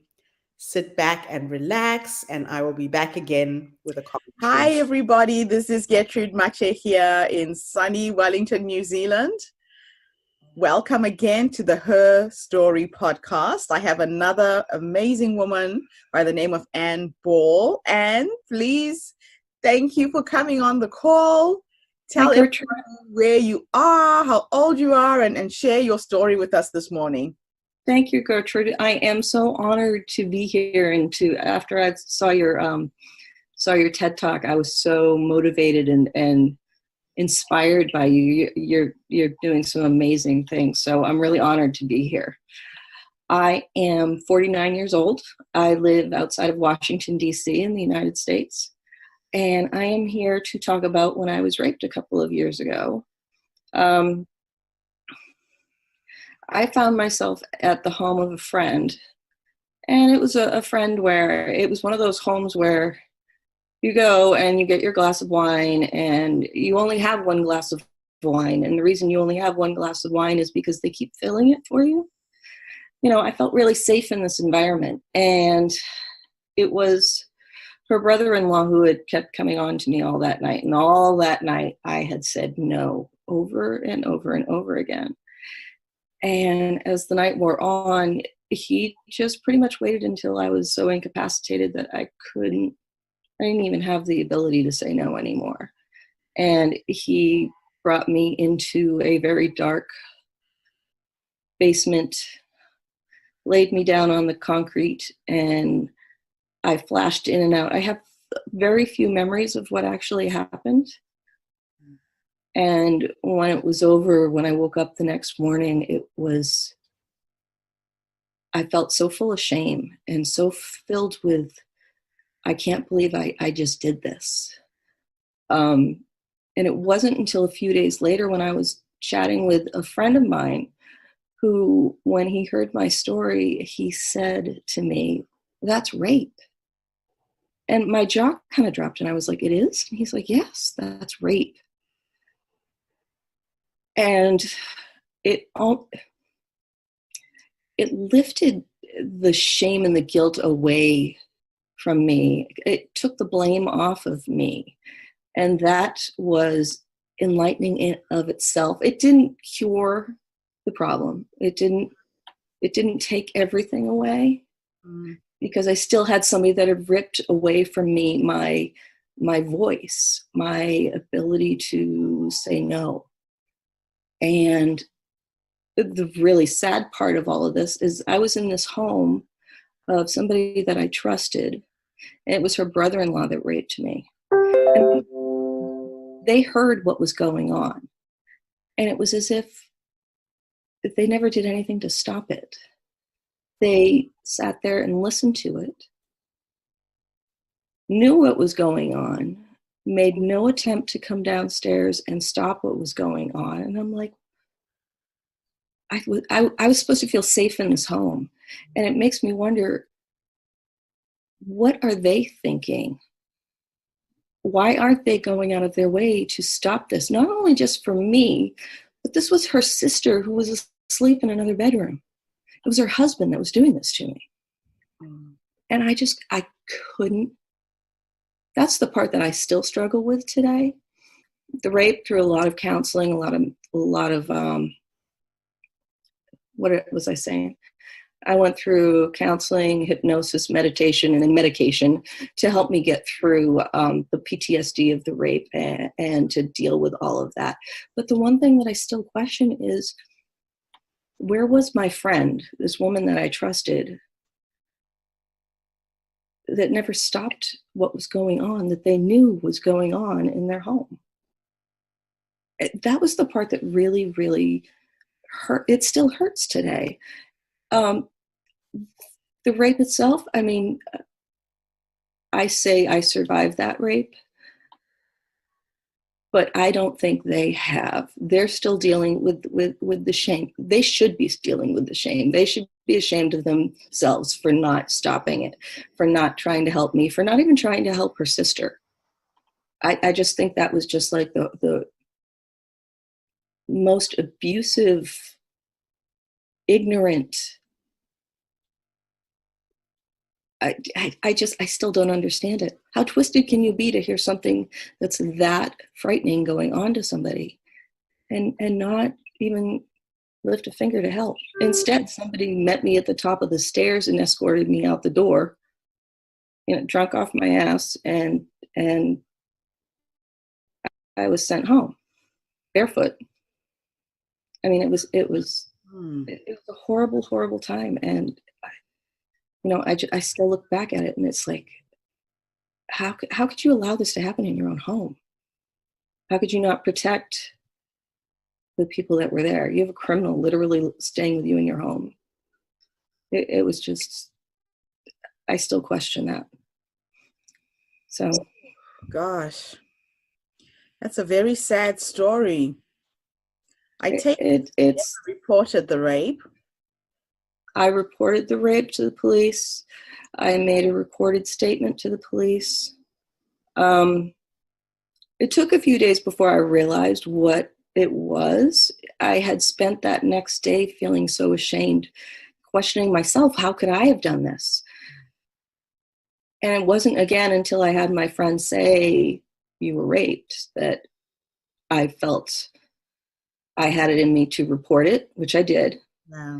I reported it. What happened? Nothing. They turned the evidence, which was basically my recorded statement, over to the district attorney, and they made the decision not to pursue it. And on what grounds? They never told me. Jeez. So you have a lot of lack of closure to the whole horrible event. With what? My closure came through a lot of counseling. Like I said, counseling, a lot of meditation, some medication. That is what really truly helped bring me out of it. I am now a life coach. Like within those first 2 weeks, I had made the report. I had made the police report. I had done the recorded statement for the police. I had wanted to get my son in front of a couple of huskies. He had always wanted huskies. So I managed to get myself and him in front of a couple of huskies that weekend. And as it was, we ended up adopting them. And then that following Monday, my daughter was tumbling at her cheer practice and had a concussion. And in the middle of all that, I started a jewelry multi-level marketing business that I loved, but I was just searching for some sort of control because it seemed like everything was falling out of control. And so that decision to create that business was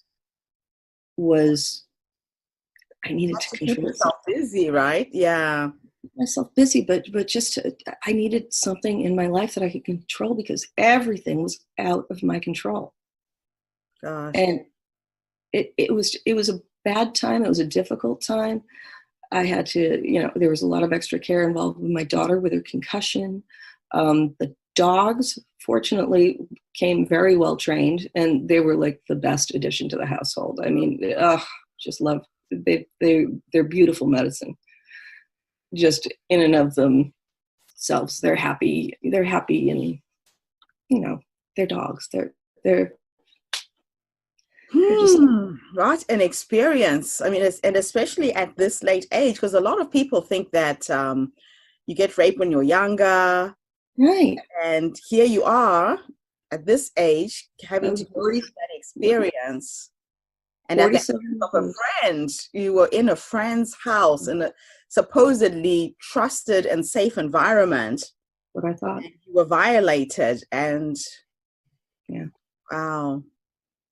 So what advice would you give to another woman who has gone through a similar experience? Like I say, there's all these loose ends that have not been tied, no real tangible justification to what happened to you. Right.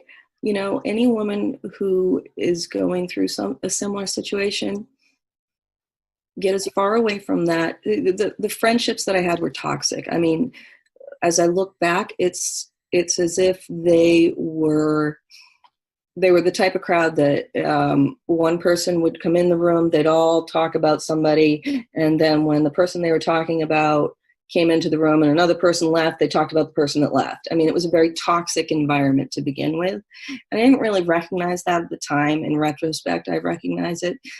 So if you find yourself in those kinds of toxic relationships, you got to end those friendships, and you really need to start to look inside yourself, learn to love yourself for who you are, because nobody can take away your own dignity. Nobody can take away the love you have for yourself. And that's something that I've learned to embrace. I'm getting goosebumps right now because it just resonates so much with me. But teaching women to learn to love who they are is at the core of what I've learned to do for myself, and I'm trying to teach other people to do the same for them. And when you love yourself for who you are, you truly are giving yourself that strength to be able to do anything and everything you need to do to take care of you. Mm-hmm. And learning to take care of you, screw everybody else. Take care of you. Make yourself a priority. Make yourself number one. Absolutely. And so many people don't, so many moms don't, so many women, we just don't.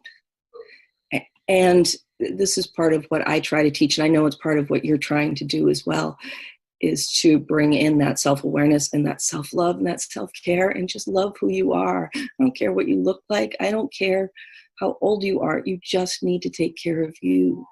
And once you give yourself that strength, pat yourself on the back for all the amazing things you've done in your life so far, because we don't celebrate those things as women. We tend to brush it to the side, and we're so busy with our kids and talking about our children and trying to lift our children up and being proud for them, but be proud for you too. Crucial. That is absolutely crucial. Yeah. Wow. So it's been a ride. What you say to your younger self day before you went to that party or event? Oh. Go with your gut. My gut told me not to go, and I went anyway. A lot of women don't listen to their intuition. Yeah. I've heard this from a lot of rape victims, that I knew something was off, or you can sense it. And a lot of times when you don't trust that sense is when you find yourself in trouble. Yeah. And while I didn't listen to my gut, there was a huge life lesson to learn in that. And it was almost the catalyst for me to really move forward in my life and to grow. And as horrible as it was, and the fact that there really wasn't any legal closure or any of that, and I have no idea what happened to that family and what's going on in their lives, and I don't care. Yeah. But I don't think I need that closure, because I've learned to love me and to take care of me. Mm-hmm. Because that's what's important. It's not them. It comes back to me. Yeah. Taking care of me means I can be a better mother. I can be a better worker at work. I can help people more because I have my cup full to be able to give. Yes. Really what I want to do. Wow. And thank you so much for coming online this morning. Very sobering story. Yeah. Gertrude, it's a pleasure to meet you, and like the work you're doing is just absolutely amazing. I'm honored to be here, truly. Thank you so much. Let's keep in touch. Absolutely, absolutely. Do you ever get to the States at all? I do. I come there often. Do you? No, when I come for one of my speaking engagements. I have a few things lined up for LA and New York next year, so I will definitely let you know. Definitely. I would love that. Love to meet you live. Take care, Anne. Thank you so much. Bye. All right. Bye. What a sad story. Women are victims every step of the way. And a lot of times we don't trust our intuition when something is wrong. We doubt ourselves, yet the answer is right in front of us. So that was a very sad story to hear. But I think what we need to get out of it is the strength that this young woman has, the fact that she managed to get out of this situation, did something about it, went for counseling, and is trying to move on with her life. And now the nuggets that she's sharing with other women, things to look out for when you are going to an event, the kind of people that you have surrounded yourself with. All of these things are so important, but sometimes we tend to forget. Sometimes we tend not to pay attention and be aware of the things that are around us. And a lot of times we're just way too trusting our so-called friends, thinking that you're safe. So it doesn't matter what age you are. Rape happens to little children. It happens to grown women who are in a house surrounded by so-called friends. So a lot of lessons were learned from that last presentation. So Anne, I really thank you for bearing your soul. I know it was a painful story to recount, but sometimes we have to own these stories and not be the victims. Sometimes we have to take our power back in whatever way we can. And one of those ways is to tell the story so that you can warn another woman who might find herself in a similar position. Then your pain becomes gold because it's a warning to somebody else who might get themselves into a lot of trouble. So thank you so much. Absolutely incredible story. I am always blessed and inspired when I can talk to women who overcome these kind of challenges. And they say that a problem shared is a problem halved. Now that Anne shared this problem with us, we can all carry that burden with her as well. And that's really the power of sharing stories. So our next speaker is going to talk about the power of the pivot. This is a woman who changed careers. Hi, everybody. This is Gertrude Mache again here in rainy Wellington, New Zealand. Yesterday I was talking about the sun. Today the weather's changed again. But I have another amazing guest coming to me all the way from the United States in Texas. Jenny, hi. How are you? Hi, how are you? I'm great. I'm great. Thank you so much for having me. Please introduce yourself, say where you are, how old you are, and share your story with us and inspire us this morning. Absolutely. So Gertrude, one, thank you for having me. I'm excited to be able to have the power of technology that can take us anywhere in the world. It's so amazing. So I'm here headquartered in Austin, Texas, in Central Texas. Today it's a frigid day for Texas, which is unusual. I've lived here for about 6 months. I came from Southern California. Brought my company, a training and leadership development company, here to really engage leaders, particularly leaders in the tech sector, and also women leaders, and becoming their best selves and building great companies. So that's where I am today. And at 52 years old, I've learned the power of the pivot.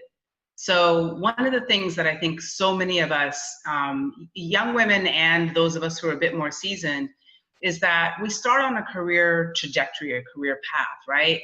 Mm-hmm. Oh, I'm going to grow up, going to be, whatever we say we're going to be. Yes. And we go through a series of events and experiences in our lives that take us on different paths, and sometimes they're paths that we never really realize we're going to be on. Yes. And that's the beginning of my story. So I grew up actually in a very extremely rural environment. There was 175 people in the town that I grew up in. Oh, wow. And our aspirations, were pretty limited. To see a movie, we had to drive about 5 hours to be able to see a movie. To have fresh vegetables, you better be growing them yourself, otherwise it didn't happen. Wow. And so in that, what was I going to be when I grew up? Well, what I was influenced by was the United States Marine Corps. Marines, and the story of the Marine Corps was very prevalent in the area that I grew up. And so a little bit later than normal, which is 18 years old, people who normally go in the service if they choose that, I went a little few years later at 20, and I embarked on this extraordinary adventure of being a Marine and being trained as a leader of Marines. And for those of your audience, your listeners that may know something about the Marine Corps, it's really a mythical, in a lot of ways, a very mythical institution. It's the smallest of the 5 United States branches of the service. It also has the fewest number of women of all services. Okay. And so when I served, there were about 150,000 Marines around the world. So globally, that was the number of people we had. And of that, there were 9,000 women. Oh my And so God. you can imagine the ways and the things that women had to navigate and that I had to navigate to be able to be really successful in that environment. And I was extremely successful. But I learned how to be a leader in that space. I learned what it was to be really mission focused. I learned what it meant to build great cultures. I learned what it meant to build great teams in a military context. The other thing I learned was, how to be a woman in a male dominated environment. And what that meant then for me was really thickening my skin, right? Really becoming almost having this really thick armor that was almost impenetrable. And that armor is how I learned to lead, and it is how I went into leadership in a lot of different environments.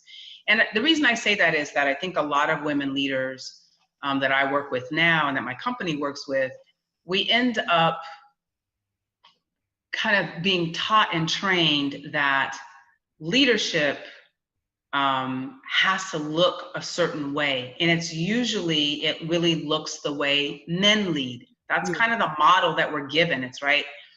Gertrude, like we have to lead, we're strong and we don't show any emotion and we're tough and all of this. And the challenge, part of what I learned as I went along in my different career paths and as I pivoted into different areas that I was interested in learning more about or doing more work in, is that form of leadership really keeps people separated from us. Yes. And so when I left the Marine Corps, I went into working in the nonprofit sector, so an NGO type sector for those who are in international context, and worked in training and leadership development in a number of different places. And through these experiences, this power of the pivot continued to kind of really guide my life. And so at one point in all this work, I began to ask myself, if I took all the experiences I had up to that point in my career, where could I have the most impact? Yes. How could I move the most number of people? Where could I have the greatest social impact? That was really the question I had. And my answer at about 30, I think I was about 34, 35 years old, was education. Okay. And so that's a pivot, right? It's a dramatic pivot away from what I was doing. I was working in the national nonprofit at that time. Okay, so before you go into that part of your life, let me just take you back a little bit. You said something really interesting about the pivot. A lot of times women are thrown into situations where they are forced to make a career change or they choose to make a career change. And before I lose my train of thought or forget this, I want to know how you successfully transitioned from one environment to the other so successfully. What 3 key teachings can you give us today about pivoting from one environment to another? I would say the most important thing that I've learned, and I've pivoted again. So the most important thing I've learned is be curious. Okay. It's so important to be curious. That's the first thing about wherever you're going. Or you may not know where you're going, but be curious about something that might be completely and radically different from what you do now. Yes. The other thing is take risks. Like it is really important to take risks. So I don't know that much about the technology sector as an example. Yeah. I use pieces of technology, but what I've become extremely intrigued about is how technology is literally rapidly changing our world. Yeah. And so what I've looked at in that space, like I don't know how to build an app, but I'll probably learn because I want to start to understand it. So that being curious and taking risks. Now, when you take risks, you have to be comfortable with dropping back. So that may be financially. You have to be comfortable with dropping back from where you were earning. And I've gone through this a couple of times. Okay. You may need to be comfortable in dropping back from a social circle, or whatever. It can be lots of different things. You have to also be comfortable with people saying, you can't do that. That's not possible. How could someone your age do that? Yes. All of those are myths and they're all stories. Yeah. They're all And stories. other people's fears as well, because Other people's fears. Yeah, Absolutely. people bring in their own baggage and try to put Absolutely. it on you. Absolutely. So I would say the being curious is a super energizer. Yeah. Taking risks is the other super energizer, and also what I'm struggling with right now, and what I'm with the new kind of way that I'm trying to navigate is really making sure that I don't appear to be the full expert, which is hard. Okay. Right, because we have a tremendous value on expertise and knowing the right answers. And I've learned in coming here, I don't know anything about the tech industry, that people are using terms like AR and VR, and I'm like, I have no idea what that is. Yes. And so asking for help or asking questions is something that I'm stepping better into. I will not say that I've mastered it by any stretch of the imagination, but pivoting, what I've seen is that the fourth thing I would say is pivot with no regret. Okay, so don't look back. Don't look back. Yes. If you've pivoted, and because like a lot of what we do in the world, we make it up. Like I know that might really sound, like what I've been invested, but we make it up because often someone may not have our particular experiences, and our lived experiences, our life experiences actually shape what we look at or what we think about, right? Yeah. And so it's just really important to go, okay, I'm gonna try this, I'm gonna do this. And it doesn't mean that there aren't tough days. I have some days I'm like, what am I doing? Yes. Right, what am I doing? And as an entrepreneur, I really ask myself, like, really, what are you doing? But one of the things that I love about what you just said about showing your ignorance and not trying to show that you know everything, I think it's a sign of extreme intelligence when you know what your limitations are and you admit it. I created a company here in New Zealand when they were filming the movie King Kong. Peter Jackson had done Lord of the Rings and he was filming King Kong. And they were looking for African extras for this film. And I knew a lot of African people, and I know how to build databases. And I thought I could match that and create a casting agency. Anyway, I went ahead and did something I've never done before. Yeah. And I didn't even know how much to charge them. Yeah. And do you know, my clients told me and gave me examples of how other agencies were invoicing and charging. But by showing my ignorance and being honest, people will handhold you, they will support you. If anything, they love working with someone new and fresh. Yes. And people don't realize that. It's very true. Sorry, continue. No. It's very true though. And it's like and it's this balance, right? Because we're trained and we're taught to have the answers. We're trained and we're taught to be the experts. We're trained constantly. And I think as women, it's even more so, that training is even more intense, or our need to be validated, to be like, it's even more intense. The reality is that we have to find a balance between our competence and creating an opportunity for people to pour into us. And it's difficult. Like I'm literally having to test it out now because I am looking at working in the tech space with leaders. And so I don't want to pretend that I understand the tech space, but I also don't want to be brushed off as not knowing anything, right? So I went to Harvard University, so I use, at certain times, I use my experience in the Marine Corps, and I just a little snippet, or I use, and I went to Harvard University as a little snippet, because I know that there's people attach certain understandings to that. Okay. Use it judiciously, obviously, but there's different pieces like that I think are really important to utilize as you pivot. Pivoting is, if we all started to look at the ways that we move through life, we realize that we're often pivoting into new directions. It's kind of what you just said, Gertrude, with your agency that you created. You pivoted into a space for which you had no idea. Right? But you were able to create it. Right. You were able to create it. Happened. People said to me, "How did you do that? How did you know how to do it?" I didn't know how to do it. I just took a risk. I saw an opportunity, took a risk, jumped in feet first, and learned to swim when I got there.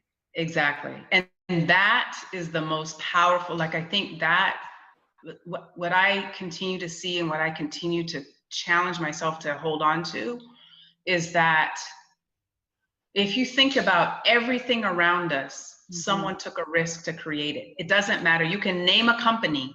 You can name any company. Yeah. The fact that we have airplanes, someone took a risk, and that was here in the US, someone took a risk to figure out how to build this thing that could go through the air, right? Didn't know. Everything around us, someone has taken a risk. And so, but in all of this, what we've begun to lose, and particularly for women leaders and women in general, and I believe women are always leaders, whether we're leading in families or we're leading companies, we're always leading, is that we have started to remove ourselves from risk-taking and put ourselves more into this sort of like, safe, protective stuff. Yeah. The thing is that we're built for so much more, and we can do so much more, which is why I think this whole power of a pivot is so incredible. Like, we can pivot into different industries. We can see a need, we pivot, and we can create something in that, right? Wow. And so that's what I've seen that has been, for me, the things that have been really helpful in this pivot space that I find myself in. So how do you maintain your femininity in these environments of leadership? Especially when you were in the Marine Corps, how do you still be you as a woman in that environment? And now in all of the leadership roles that you hold and you've been involved in, where do you get that balance?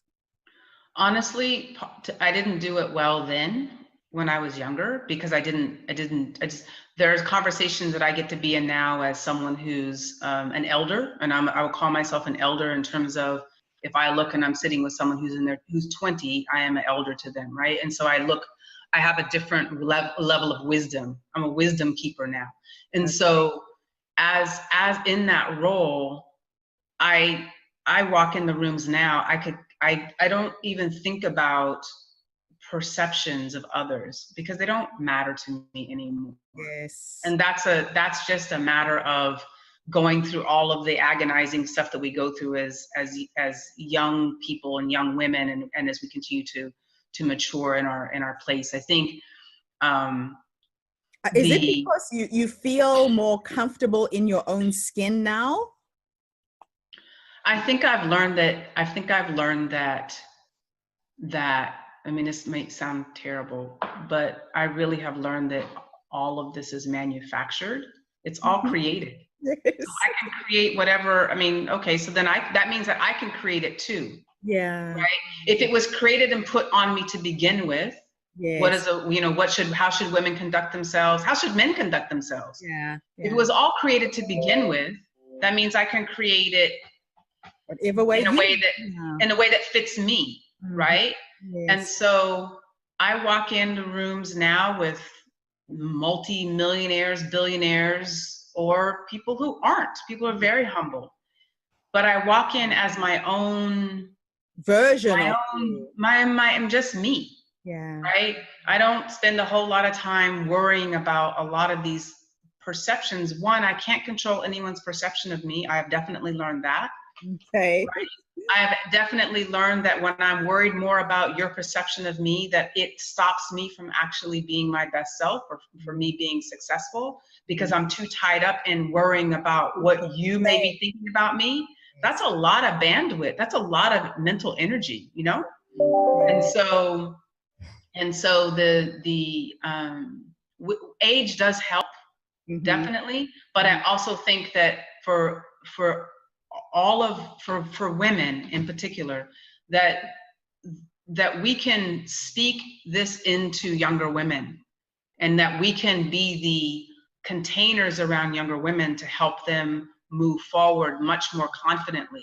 Yes. If we support them and support, you know, who young women are, and feed into that. The same with those of us who are elders or wisdom keepers. Like, we also, same thing, like some of us are still really tied into worrying about how we're perceived, or worrying about we're getting older. Look, I can't stop that. Right? Yeah. Right. I can't stop that. And so then it needs to be an asset. I need to look at as an asset, as a strength, and also share as an asset and a strength. Can I ask you to wind down with 3 nuggets of wisdom you can share with people this morning? First of all, think of what you would have told your younger self based on what you know now. I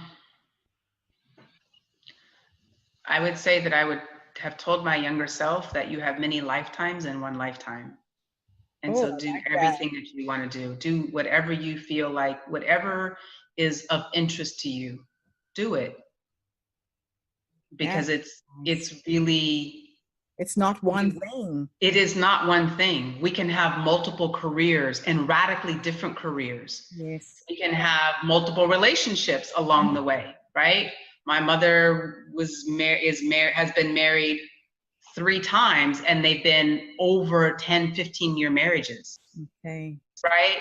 So, and I use that as an example, because sometimes we're like, oh my God, my life is over if someone gets divorced. No, you're not. There are more lifetimes inside of this one lifetime.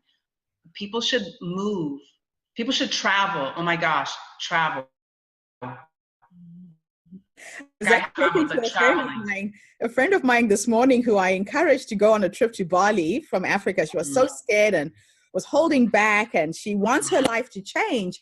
And I had read a quote in a book the other day that if you want change, you need to move. You're not a tree.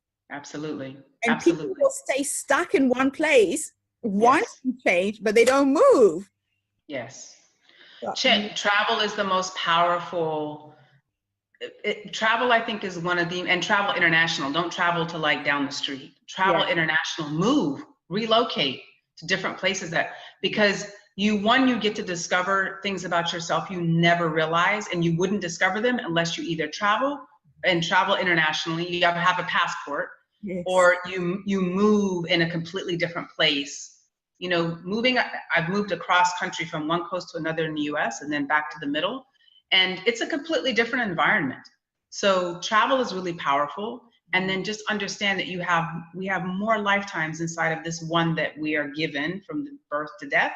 We have more lifetimes inside of that we can do anything we really want to do.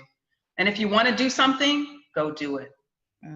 That's probably my own mantra. If I want to do something, go do it.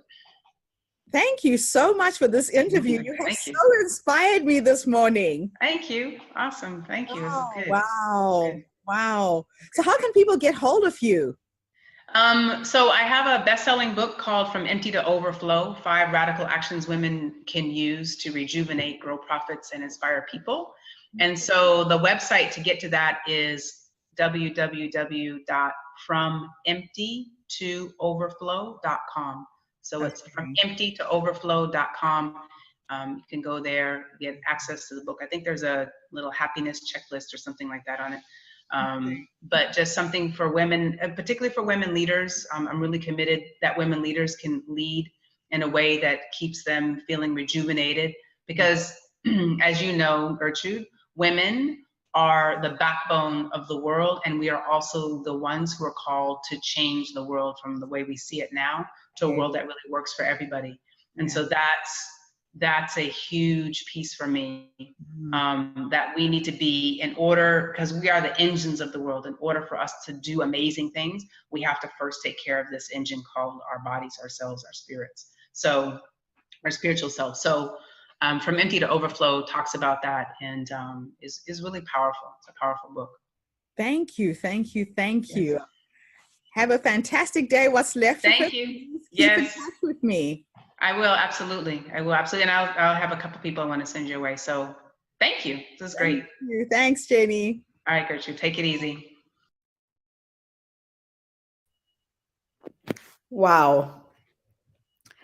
I always marvel when I go back to some of these interviews at the number of amazing women that have crossed my path. Jenny said so many things that are so delicious for me this morning in remembering exactly where I am, creating a new business, going back into technology, creating an app, doing something that for normal people doesn't really make sense. So the power of pivot, she said, pivot with no regret. I think one of the things that I've decided to do is to check out of this world, this life, empty. I take risks. I do things I wouldn't normally be inclined to do, because I think the saddest thing is to live with regret, thinking, if only I had tried this, if only I had done this. So that's one real nugget that I took away from her today. She also said, remember, we make things up. So when you are in creation mode and you've got a new idea, remember that the person who did something similar before you didn't have a roadmap. They just became creative and they made it up. So you just have to make up things as you go. Yes, you'll make mistakes, but that's not really the reason why you're doing it. The mistakes will just be lessons that you learn. She also said, be honest. Your ignorance is your strength. Don't try and pretend like you know everything. I found this throughout my career, that the more vulnerable I am, the more honest I am. If I don't know anything, people are willing to coach me, to mentor me, to help me along the way. So don't try and pretend like you know everything. Your ignorance can turn out to be your biggest strength. And then lastly, travel internationally. The world is opening out, people. What are you going to do with your lives? Are you going to remain in fear because of COVID and stay home and not go and see this beautiful planet called home? So be adventurous, go out there, learn something new. I think that's something else that I am just dying to do. South America is a continent I haven't explored. I've done a lot of travel in the US, in Canada, parts of Europe, but not enough of Europe.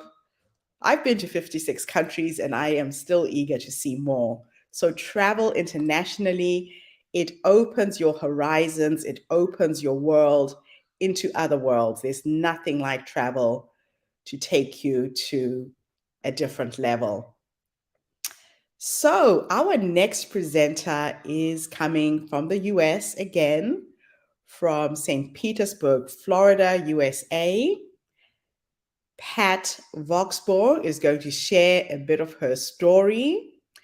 And on her bio, she is a real estate agent. She says, the most important thing to me in life is assisting people. I like helping others achieve their end goal, which makes real estate the perfect industry for me. I get to use my home restoration experience and my real estate backgrounds to help my clients buy and sell homes, which is a pretty big end goal. So thank you, Pat, for sharing your story with us today. Thank you for being a part of our community. We will share your video next. before we go on to our next speaker. So let me just line up that video.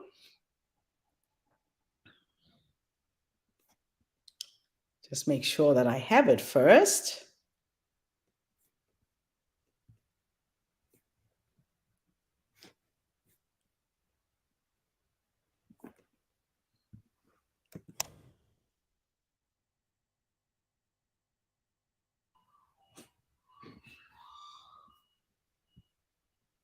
My apologies for the delay. Here we go.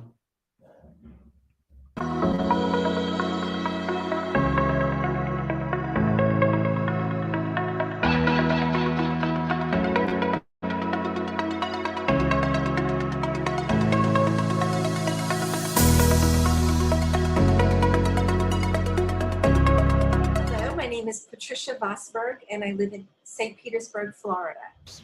And I've lived here since 1992. I used to live in New York.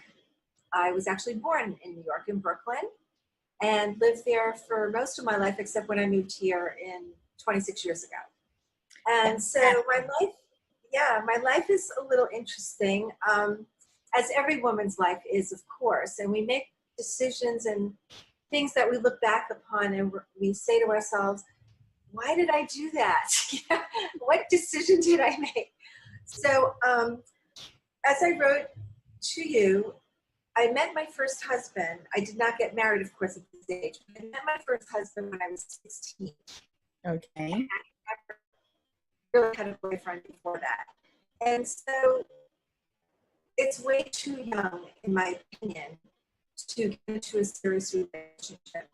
And looking back on it now, things that occurred then should have given me signals about not to go forward.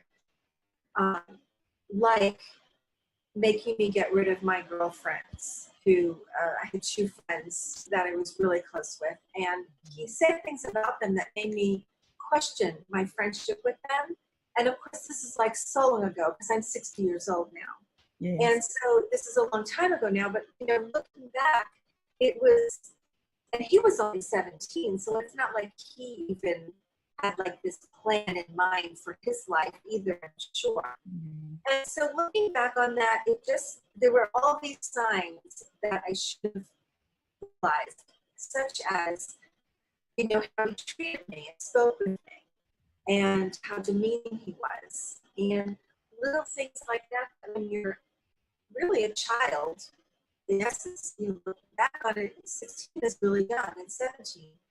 And you don't really understand the implications of that when you're older.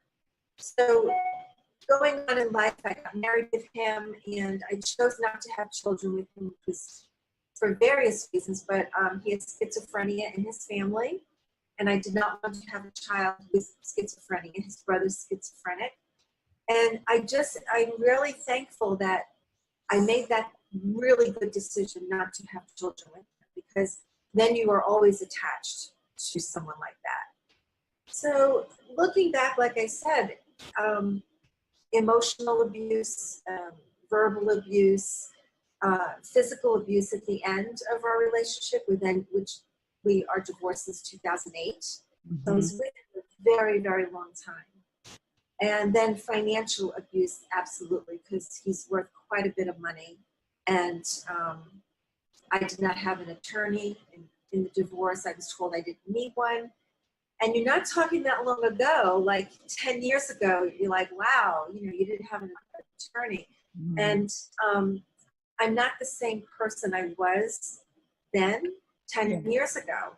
Maybe even before that. I was with him married almost 25 years, and with him 33 years. Oh, wow. Sounds amazing. Like, oh my gosh, how could you stay with someone that long? But all of it wasn't bad, as you know, in relationships. But you have to really look deeper at your relationships and try to figure out what you want in your life. And that's kind of like what I was saying about being so young. You don't really know what you want at such a young age. You have to find out about yourself even at such a young age. You don't know what you likes, your dislikes, where you're going in your life. And so I feel that being such a young person, I made mistakes with that. And if I would love to go and speak with high school students about relationships, because everyone gets involved in all these boyfriend-girlfriend relationships, and they're so strong and they're so intense, intense even sexually at such a young age now. Yes. And yes, and so to speak with them and kind of tell them the story of my life, that I don't want to say don't do it, but if you can afford, if you can avoid doing that, that is something that should absolutely be done, in my opinion, is to know yourself first. Yes. And yeah, so that's really one of my big things is that know yourself first. You were lucky though, because you managed to get out of that relationship and into another one and remarry. Yes. Some other stuff came up in that relationship. So tell us a little bit about what happened going forward. So I hadn't dated anyone, of course. I never cheated on my former husband, although he did on me. And so life went on, and I got divorced in '08. I was separated since '06, though. So I didn't date anyone. And so I took some photography classes at the local art center here. Mm-hmm. And I actually met my teacher, who was a photographer, who's Okay. now my husband. So yeah, it just kind of worked out. So he's actually my second boyfriend, which sounds absolutely ridiculous, but he truly is only my second boyfriend, because I remember calling my sister up. She's actually 13 years older than me. She's 73. And I called her up and I said, I met this guy I really like. And I said, but I haven't dated anyone else. And, you know, the words of wisdom from someone older, because she's married, I think, 54 years now. Oh, wow. Yeah, she's married, I think, 54, 53 years. So the words of wisdom were just go with the flow. See how things go with him, since you seem to get along so well. Yes. And you really are like clicking, and just see how it goes. Don't think too much about it. Overthink it, yes. I was totally overthinking it, and I didn't need to overthink it at all, because the answer was right in front of me, truly. And I'm very blessed. He is a godly man, and that was something that I was looking for.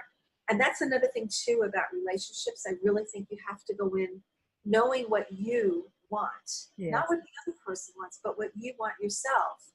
And so I did know what I wanted, and he met the criteria for what I wanted.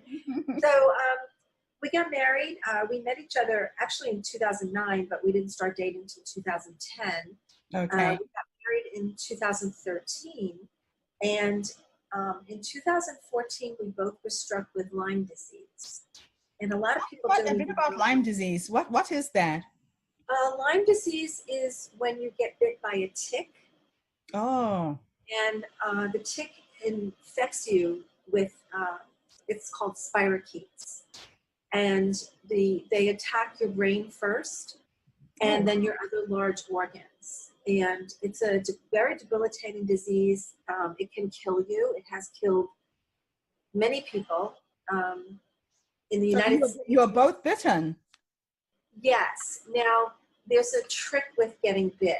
Only 30% of adults get what's called a bullseye rash, meaning that you'll get like a little circle somewhere on your skin, and it looks like a little bullseye. It could be any side.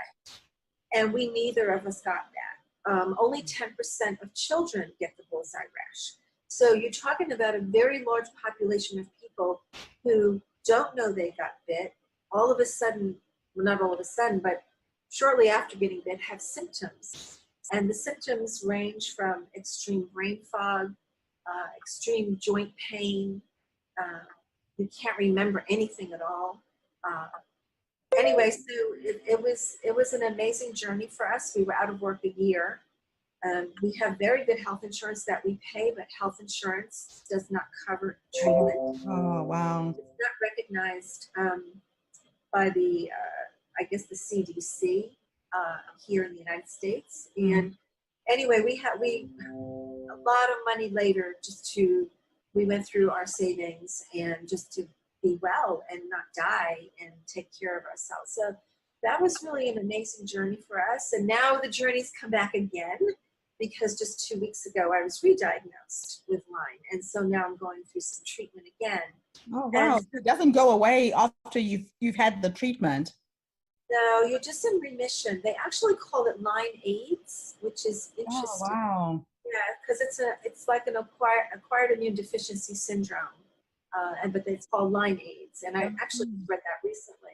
So yeah, so Lyme disease is really taken a toll on us financially, but we're very lucky that we actually both got it. And the reason I'm saying that is because I'm in a lot of Lyme groups on like Facebook and places like that, Yes. and women and men, and I'm not going to say it's just women, but their spouses leave because it's like an invisible illness. You don't see anything really on the outside. Yes. You can't see joint pain. You can't see brain fog. You can't see all these symptoms that you can't even have a conversation sometimes with someone with Lyme disease.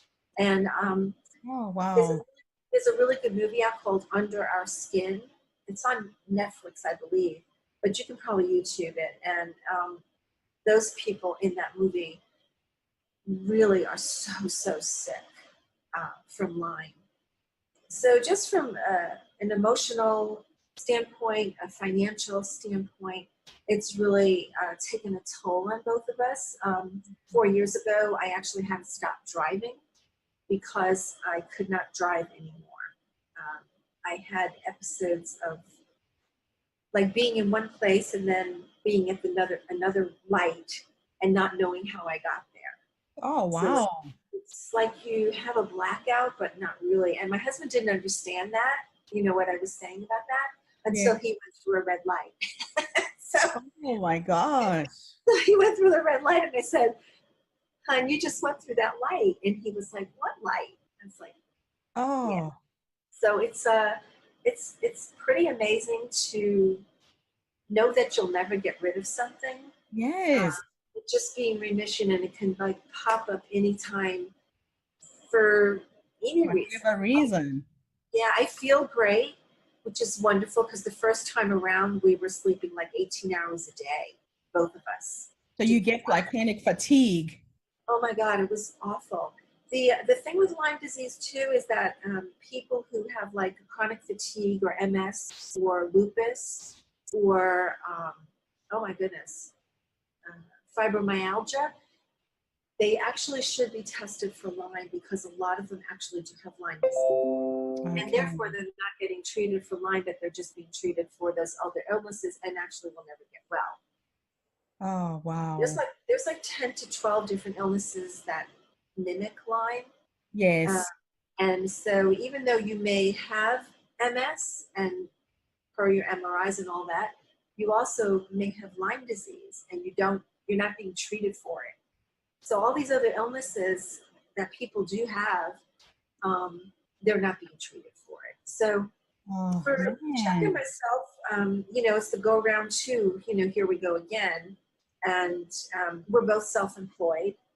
Okay, so that helps. It does, because, you know, we can kind of have our own schedule then, because if we were working, a friend of mine has Lyme disease and she was let go from her job. Okay. She was fired, and that's that. So no health insurance. She had to do a GoFundMe to get treatment, because treatment is not cheap. Yes. No matter how much money you have. Well, we never did a GoFundMe because we just keep using the money that we have that we saved. So, you know, so hundreds of thousands of dollars you can go through in a very short amount of time to be well. Yeah. So, getting back to my previous relationship, it really made me think about when I was prior to meeting him, what I was like as a person, and then coming back to my family, because I was basically like estranged from my family for a lot of that time, because he did not like my family at all and they didn't like him. And it was very stressful for me to do anything with my family. So when I got divorced, and even when I got separated, my family said to me, it's good to have you back as a person. Wow. Because I wasn't me for all those years. I felt very constrained, and I couldn't really say what I thought. And I was really held back in my life by him. And he's a narcissist and just very controlling. And when you have someone like that, you try to kind of make everything okay. Like you can fix someone. Yeah. And you Can't do that. Yeah, you can't fix anyone like that. They have to get help themselves. And women who are in that relationship, I was a social worker for 25 years. Wow. So just imagine being a social worker and knowing, during that time, knowing really right from wrong, but you're so engrossed in it that you just feel like there's no way out. Yeah, that feeling of helplessness overcomes you. Yes. And so even if it's 25 months or 25 years or however long it is that a woman stays with a man, there has to be, all the time, there has to be total respect, total love, unconditional love, and there has to be something looking towards the future for both of you. And I didn't feel that at all. So And, three things. What three things would you tell another woman who's in a similar position with a partner or a husband who's a narcissist? Three things. What advice would you give them? I don't know if they'll listen. People don't even realize that that's where they are until they're out. Right. How do you find out where you are? That's number one. I'm going to say read a lot. And I know that sounds kind of silly, but reading will help you understand where you are. Like read self-help and self-development books. Reading is extremely helpful in understanding. Like you would read something like an article and you would say, oh my God, that's me. There's tons of articles about narcissists. And if you read them, I sit there and I go, that was my life. But I didn't know it. Yeah. So you don't know what you don't know. Right, exactly. So I think what's the second thing? The second thing would be to make sure that you're financially stable. Okay. When you're in a relationship like that, not that he was very controlling with money, but some of them are. Some men are. And they are controlling, and you really have to kind of make your own way with having money. Yeah. Because money's going to be giving you the freedom to make choices. Okay. That a lot of women don't have. You know, they have men who give them money and just buy groceries for the week or something. Yeah. I wasn't in that situation, but I've seen it where women have been in that situation. So I would say be educated. And I don't mean like school, but be educated and improve yourself by doing reading and understanding like your relationship. The second thing would be financially make sure that you're in a place where if you have to go to a shelter, you do that, especially if you have children, you want to be safe around your children. And the third thing? The third thing, be adventurous and bold with yourself, and don't let someone else drag you down with that. I was always very outgoing and very bold, and I think I wrote in my thing about getting my New York attitude back because I'm from New York. Well, that left me for a while. You know, left me for a long time. And I think having what I'm going to call my New York attitude is something that's very vital. And knowing who you are, and having that boldness inside you and that adventurous spirit to be able to say, I'm done. We're done. Yeah. Yeah. You know, like when I was divorced from my husband, he still wanted to see me every day. It was a nutty, crazy relationship. He did not want me doing anything. And so I finally reached a point where I said to him, we're done. I don't want to revisit this. We're done. And it took a lot for me to do that because he lives in the town here and I wasn't sure how that was going to go. I lived in a guarded, gated community, which was very smart of me to do that because I had no idea what he would do. Yeah. And so he broke down hysterical crying and was upset. And I didn't shed one tear because I was done. I had that freedom in my head and that peace in my head that I knew there's no going back and looking at anything. Yeah. So if a woman who's in a situation like that can reach that point in her life where she says, oh my God, I'm totally done and I have like no feelings for this at all, that to me is amazing and wonderful. It must be very empowering. It is. It totally is. Yep. Thank you so much for this interview. I'm hoping that there is a woman out there who is experiencing what you've experienced. Yes. And will find a way to navigate out of that space by listening to the podcast. So thank you so much for sharing. Thank you so much, Gertrude. It's so nice seeing you. You have such a beautiful smile.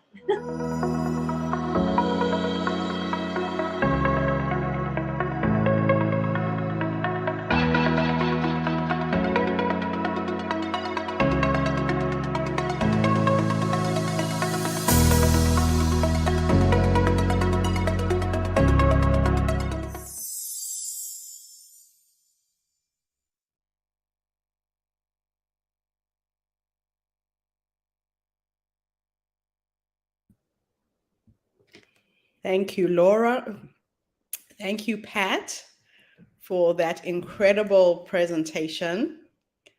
Again, another amazing woman coming to us with knowledge, with wisdom, sharing what was her sad life experience in the hope that it will help somebody else who is going through a similar challenge. A lot of times women don't know how to spot narcissists, but what actually happens is the narcissists know how to pick their victims. They know how to pick them well. And before you know it, you are caught in a relationship that doesn't serve you. Women get stuck. They don't know how to get out. So making sure that you are financially stable yourself, you're not totally dependent on someone. And one of the main things she touched on was how she became empty of emotion.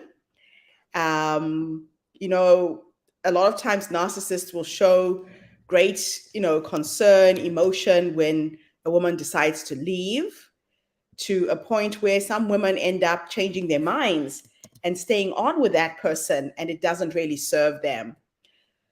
So when you hit that rock bottom and you feel that this is no longer for me, I am done, I am empty, trust that feeling. Don't go back. A lot of women go back out of fear, out of worry, and then they find themselves in a very, very bad place. So thank you so much, Pat, for sharing all of your experiences with us. And know yourself first. Young ladies out there who are diving into new relationships, take time to get to know yourself before you commit yourself to another human being. Make sure that you have filled your own cup and that there is nothing missing in your life. It's great to be looked after by a man, but if you go into a relationship where you have no money, you will be trapped. You'll be trapped for the rest of your life. So build yourself up first make sure that you are okay before you delve into anything else. So, what an amazing day we've had so far. Absolutely fascinating. The women that we have connected with today, the stories that have been shared so far. We're likely to get one speaker who's going to present live in about 15 minutes time. So I'm going to share a short video by a young woman who is a midwife. She calls herself the ideal midwife. And we will unpack her story before we move on to our live guest. Enjoy. Hi, everybody. This is Gertrude Butcher again here in Wellington, New Zealand. I have yet another guest in America by the name of Laura Brown. Laura, please, can you say exactly where you're based, how old you are, and what part of life are you on, and how did you get there? Okay. I'm in Chattanooga, Tennessee. I'm 52 years old, and where I am in life is just a culmination of just little things that have happened to me. It goes back to being a little girl, and my mom, she passed away when I was 12 on my very first day of junior high, heading out the door. And, my dad says, you guys hold up, wait. And, finding out right there that, my life had changed forever. And so for a 12-year-old girl, to lose her mom, that was a little bit of a setback.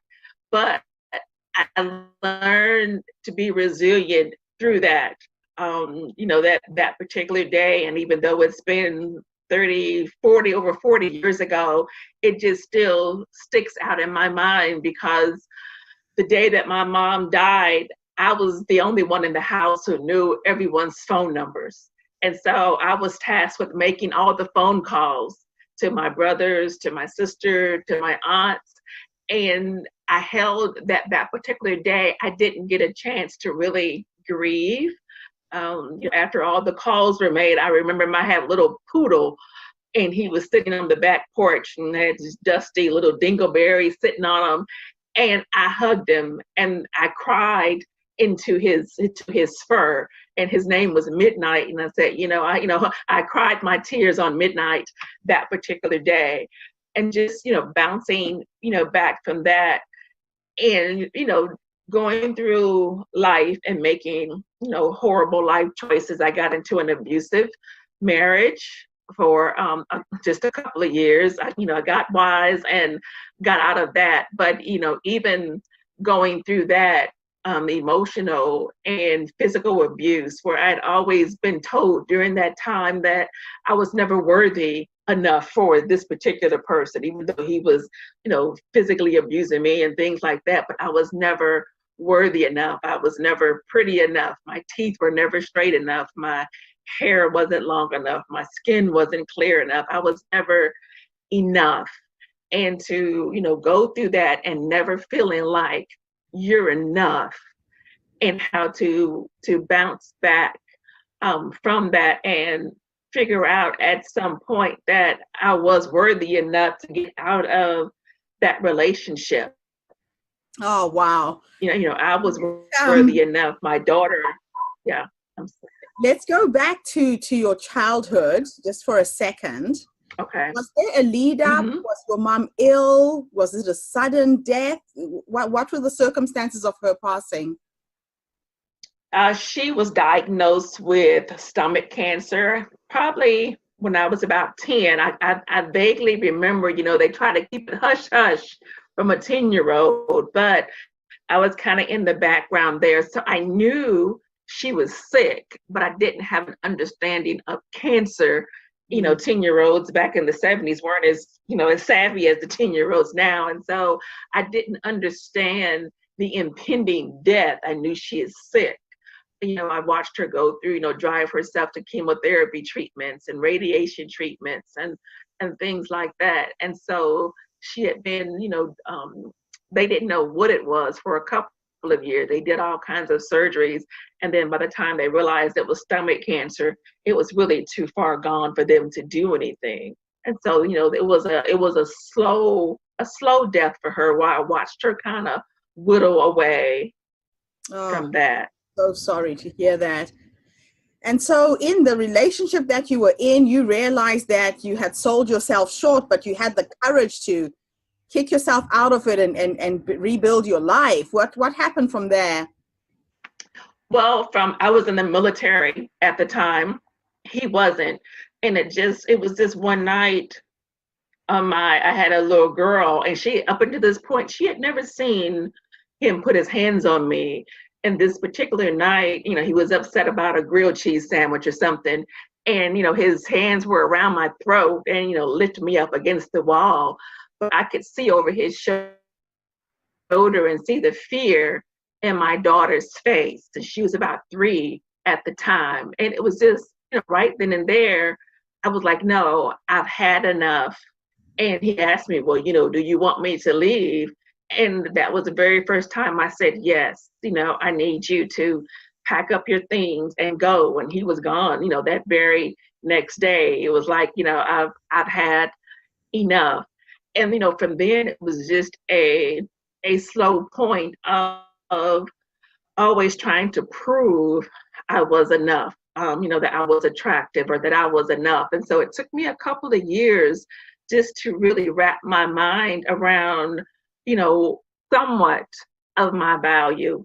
And, and even still, I still struggle sometimes with realizing, I am enough. I've been married now to a wonderful man for the last 26 years who always, affirms me, but it's still, in the back of my head, I'm still working on, I am enough. Now, you seem to have harnessed all of this life experience and valued your story enough to become a writer, and now you are inspiring other people to write and share their stories in a business. Let's talk a little bit about that. Okay, well, once again, even this, I call it an accidental success. I really had no intention on doing this as a lifestyle, but it started with, once again, my failure to live up to what I said I was going to do. I've been trying for years to, had a book in my mind that I was going to write, and I'd start and stop and couldn't get it finished. And so, one day I just said, I can't be the only one. And I sent an email out to my church family and said, hey, who wants to write a book with me? And I figured about 2 or 3 people, we could sit around my dining room table, eat cookies, drink coffee, and muddle it through. And the first night I had about 14 people show up in my dining room. And so, I was like, okay, well, wow, it's kind of shocked me. And so I was afraid, a lot of fear and hesitation, because once again, I had no clue what I was doing. I didn't know how to write a book. I didn't know what it took. And I'm staring at 28 pairs of eyes saying, okay, help us write our book. And so we muddled through. It took us 6 months, and 11 of us finished. But people say, well, are you going to do this again? Are you going to do this again? And I'm like, again. And so, and so I just said, I just kind of stepped up to the plate and said, yes, we can do this again. And so, I did it. I've actually written my own workbook now on how to write books, and I've done online courses and things like that, and have helped over 60 authors birth their books since 2014. Oh, fantastic.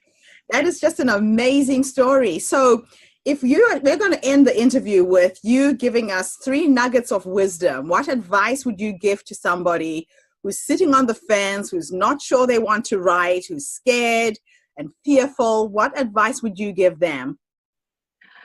Once again, that your story can save someone's life, that someone needed to hear your story yesterday. And so, just your story can save a life. Number 2 is, once again, you are enough to put into the written pages. What you have inside is enough.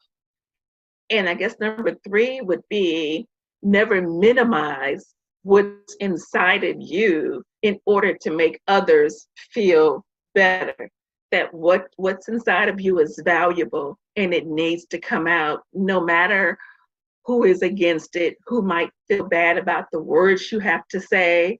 Don't minimize what's inside of you. You have to get it out. Oh, fantastic. Thank you so much for doing this interview. How can people get hold of you? You can reach me at my website, www.coachlaurbrown.com, or you can email me at coachlaurbrown@gmail.com. Fantastic. Laura, thank you so much. It was an absolute honor meeting you. And hopefully one of these days when I come to the States, we will meet in person. Yes. Or I can come to New Zealand. That would be great too. Come to New Zealand. Yes, that would be awesome. Oh, yeah. Thanks so much, Laura. We have a friend in Queensland, and I think that's kind of close to where you are in Australia. Yeah. So she's been trying to get us to come to Queensland, Australia. So you never know. Take care. All right. Bye-bye. Another amazing story. So, how many times have you thought about writing your book, about sharing your story, and something has held you back?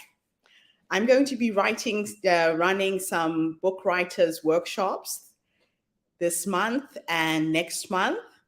If anybody's inspired to put your book to paper, get hold of me. There's my email at the bottom of the video. My process is called How to Write a Book in 40 Hours. And I have written 8 books this way. It's a very simple process that gets the story out of your head quick, fast, and easy. So our next speaker is coming from Australia.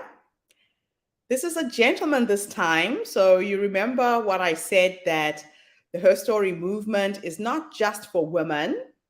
We have had men who have graced us with their stories, phenomenal people who are sharing who they are. And this is a story by Christopher Howson. He may or may not join us today, but we're going to play his video next, and hopefully he'll come in and be available for the Q&A session. So Christopher says that I help professionals walk away from the job, quit trading time for money, and find their purpose. He is a motivational mindset storyteller and purpose connector who speaks for one reason: to be the voice and light of hope for people in their darkest times. Wow. I know that Christopher has been through a lot in his life, and he will be sharing his amazing story with us. And like I said, hopefully he will come and join us after the video has played so that we can ask him questions, get to know him better, and unpack his story in a lot more detail. So I have sent Christopher a message to let him know to come in and be present for the Q&A session. If he doesn't come, that's okay. We will still play his video. So this is Christopher Howson.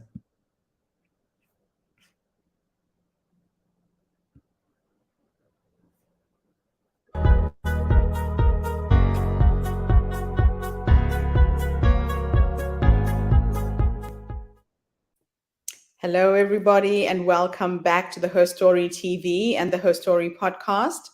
This is Gertrude Macha here in beautiful Melbourne, Australia. And today I am graced with the presence of yet another amazing speaker. Welcome to our tribe.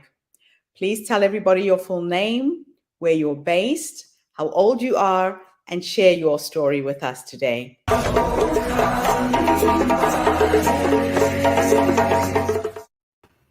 Hi, my name is Christopher Howson. I'm based in Sydney, Australia.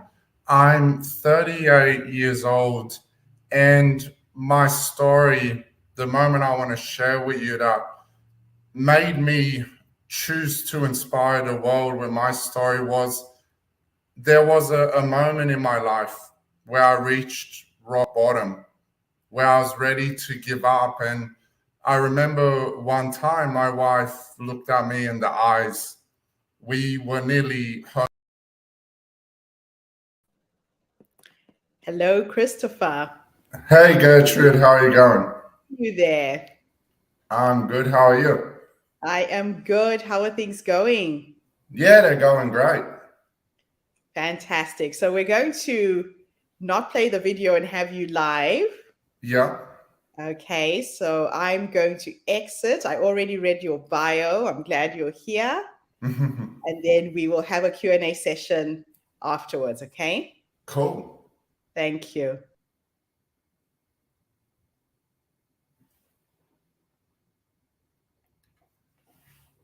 The stage is yours. You can go ahead. Oh, okay. It's for 15 minutes, isn't it? Correct. Yes, 15 minutes. Cool. Okay. Right. Hello, everyone. My name is Christopher Howson, and today I want to talk about spirituality. I want to talk about connection, which we need more than ever nowadays in today's world. And for me to talk about it, I just want to share with you where I've come from. So where I've come from, I've had to come from pain that tested me. So my story started when I was nearly finishing high school. I was insecure about myself. I had a lot of hate. I had a lot of anger in myself. And I was directing that outwards because I didn't feel good about myself. And as a result of that, I nearly had a criminal record before I finished high school. And the policeman said to me, Chris, you could get a record. And I said, I don't care. Do what you want. I don't care. I didn't have a care about life because I wasn't connected to the spirit. I wasn't connected to our energy. And then after that, I always struggle with depression. I always struggle with anxiety in my life. I never told anyone about it. I hid it because as a guy, we're so conditioned to believe, oh, you can't express your emotions. You can't express who you are. It's weak to cry. It's weak to be who you are. It's weak to be vulnerable is what we condition into men, into boys nowadays. And for that reason, I never shared with anyone. I never expressed. I bottled it up. And for a long period in my life, I battled with depression. I battled with I'm not good enough. I don't have what it takes. I hate myself. I hate looking at myself in the mirror. And so life continued. I got into drinking. I wanted to drown my sorrows, but I wasn't escaping the pain. And I said to a friend, a good friend, PDP, I said, Pete, I can't do this no more, Pete. And he said, why, Chris? You got a massive heart, a heart I've never seen in anyone except you. And I said, Pete, I can't do this no more. I got no more heart to give, Pete. I'm all out of heart. I'm all out of love. And he said, please, Chris, don't do this. I know what you want to do, but you are so important. I care for you. And so I continued on living because of him. And I was interested in getting into gangs. I was interested in intimidation. I was interested in hurting people. I even wanted to get into the army so I could shoot at people and get paid for it. I had no care for human life. I had no care for my own. I wanted to be an assassin. I wanted to hurt people. I wanted to take lives. And so I continued on living, and my depression, my anxiety just kept getting worse and worse. And I kept wanting to use fear to make people respect me, but I didn't respect myself. And so how could I expect others to respect me? And then they got to a point where I didn't want to live anymore. And I prayed to God and I said, God, I can't take this no more. I want to check out. Send me an angel. I can't do this no more. And I was single for a long time, and I loved companionship. I loved people. And it was killing me inside every day, not having that love. And so I said, God, send me an angel. I can't do this no more. I need love. And so I always believe he answered my prayers, and he sent me a beautiful angel. And, you know, when my wife came into my life, I only ever had one girlfriend, and now she's my wife. And, you know, that truly changed my life. And after that, we got engaged. And 4 months before my wedding, my dad dropped dead in the shower. And after that, we got married, and I thought life is happy. And then my wife went into depression. I was in a job that they were trying to fire me. We went broke not once, but twice. We were nearly homeless, nearly living on the streets. And I was ready to give up on my dreams of speaking. And I remember I was at my lowest when we had no money. And my wife said to me, she said, please don't give up on your dreams. I said, I can't do this no more. I said, because my word is my bond, and I gave you my word, I will look after you. And I failed on my word. And she said, I believe in you. You've got so much power, so much heart when you speak. This world needs you. And at that point, at my lowest, and we had friends rip us off a large amount of money, and I was so angry with them for doing this to me. But I'll never forget that point when I saw the pain in my wife's eyes. And I said, never am I ever going to see that pain ever again. In her eyes or anyone else's eyes, I'm never going to let that happen. And then a healer told me, Chris, your gift is speaking. You inspire people with the way you speak. You make people think. And so that's when I realized I need to pursue my dreams. And so what I want to share with you now, that's my story. I want to share with you now the topics, the points I've learned how to embrace spirituality. Now, the first thing is I had to open my mind. So often we have a closed mind to everything, and we believe we know everything. I had to open my mind to everything. I had to have a student mentality. I had to have a learning mentality. And I had to realize that every person you encounter in life is an opportunity to learn something you didn't know. So I had to have an open mind. I had to close nothing off. And I had to not be attached to the outcome. So often in this world, things don't work out for us. And we beat ourselves up. And we say, oh, we're not good enough. We don't have what it takes. No. You see, when you fall down, that's the universe's way of saying it's okay. You need to fall down sometimes to get back up. You need to fall down sometimes to know your strength. And the way you get back up is you don't be attached to the outcome and say, oh, it didn't work out. I'm a failure. I don't have what it takes. No. Never be attached to the outcome. If something doesn't work out, it's not meant to work out in that moment. Trust the universe. That means the universe is something better for you, something better to come along. If it doesn't work out, it's not meant to come into your life. Something better is waiting for you. Something better is meant to come along. So have a mind open to everything and attached to nothing. I live my life without attachments. I'm not attached to anything. If something doesn't work out, oh well. That's just the way it is. I don't beat myself up. I keep moving forward. So that's the first thing. Have a mind open to everything and be attached to nothing. Now, the second thing I had to learn from that is I had to learn to quieten the ego. You see, we have two selves in life. We have our false self, which is the ego, which is the voice in our head telling us lies, telling we're not good enough. And we have our sacred self, our authentic self, where there's no lies. You see, I've learned the battle in life within ourselves isn't between good and evil. It's between the truth and the lies. It's between what is true to yourself and what are the lies that are being fed to you in your life. You see, we were never born with the ego. The ego is a voice. So the question lies, where did the ego come from?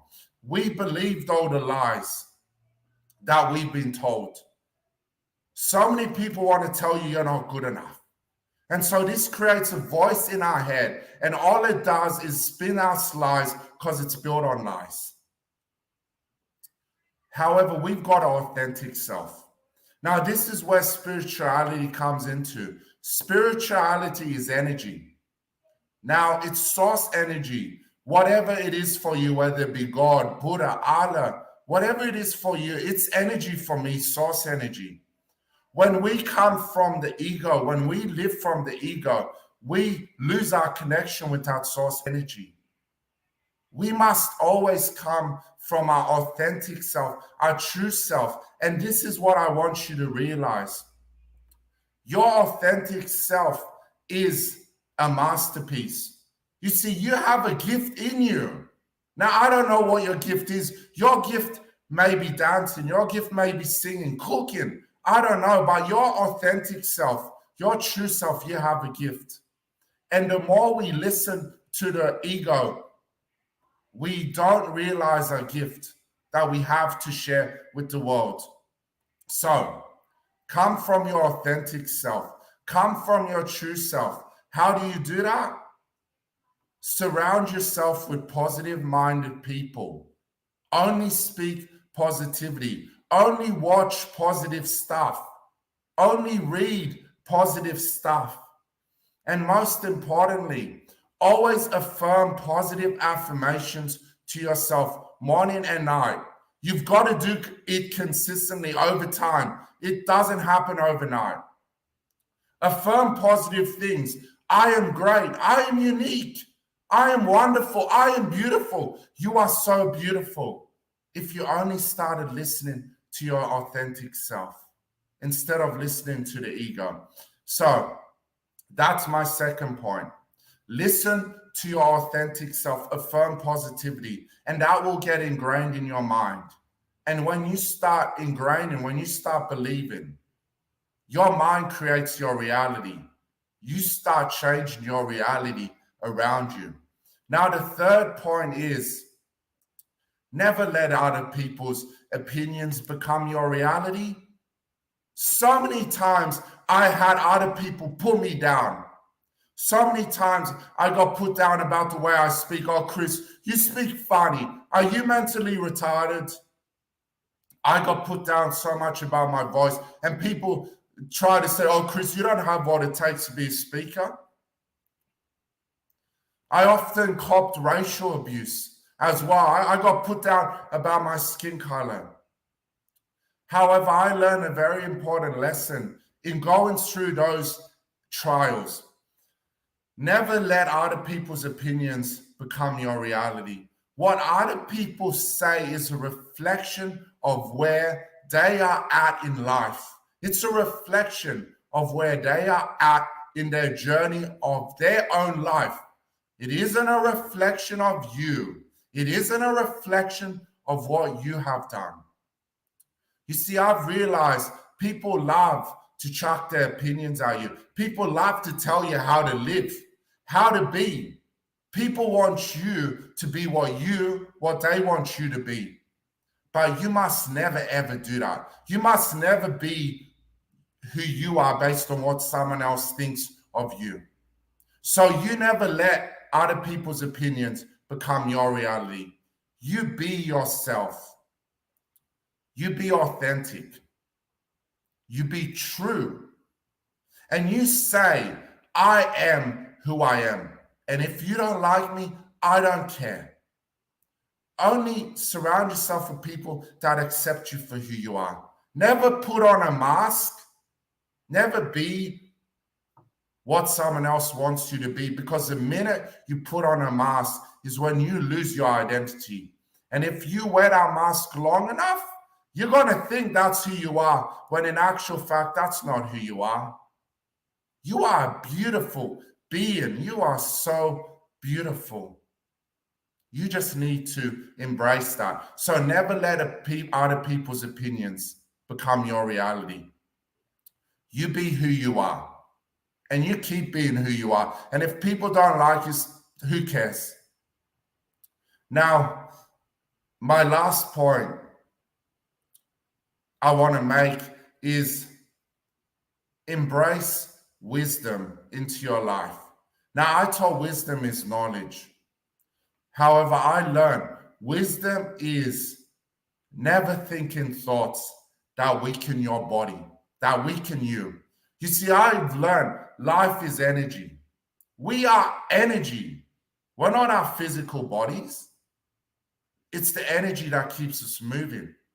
It's the energy that keeps us flowing. And when you realize that you are energy, you must realize this. When you create thoughts, when you think thoughts in your life, your thoughts create energy. Everything is energy. Your thoughts create energy. So if you're going to think thoughts that are negative, you are going to weaken your body, and you're going to send that energy out to the world, to the universe. And the universe is going to say, oh, I see you thinking thoughts that are negative. Okay, all the universe does is mirror you. It's going to say, okay, I'm just going to send you more experiences of things you don't want. So to think thoughts that never weaken your body. You see, we have a mind, we have a body. Our heart is a muscle. And our heart relies on energy. And if you think thoughts that are negative, it's going to drain you. It's going to weaken you. So you must think positive thoughts. You must focus on what you want. You must never focus on what you don't want. Focus on what you want. Think positive thoughts that are energetic, that are empowering.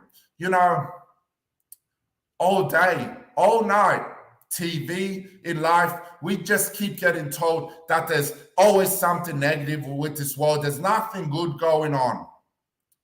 So a lot of people, as a result, are getting conditioned to believe, oh, there's nothing but negativity. So a lot of people's energy is negative. We must switch that. This is why there's a lot of negative energy being sent out to the universe. And a lot of negative energy is coming back to us.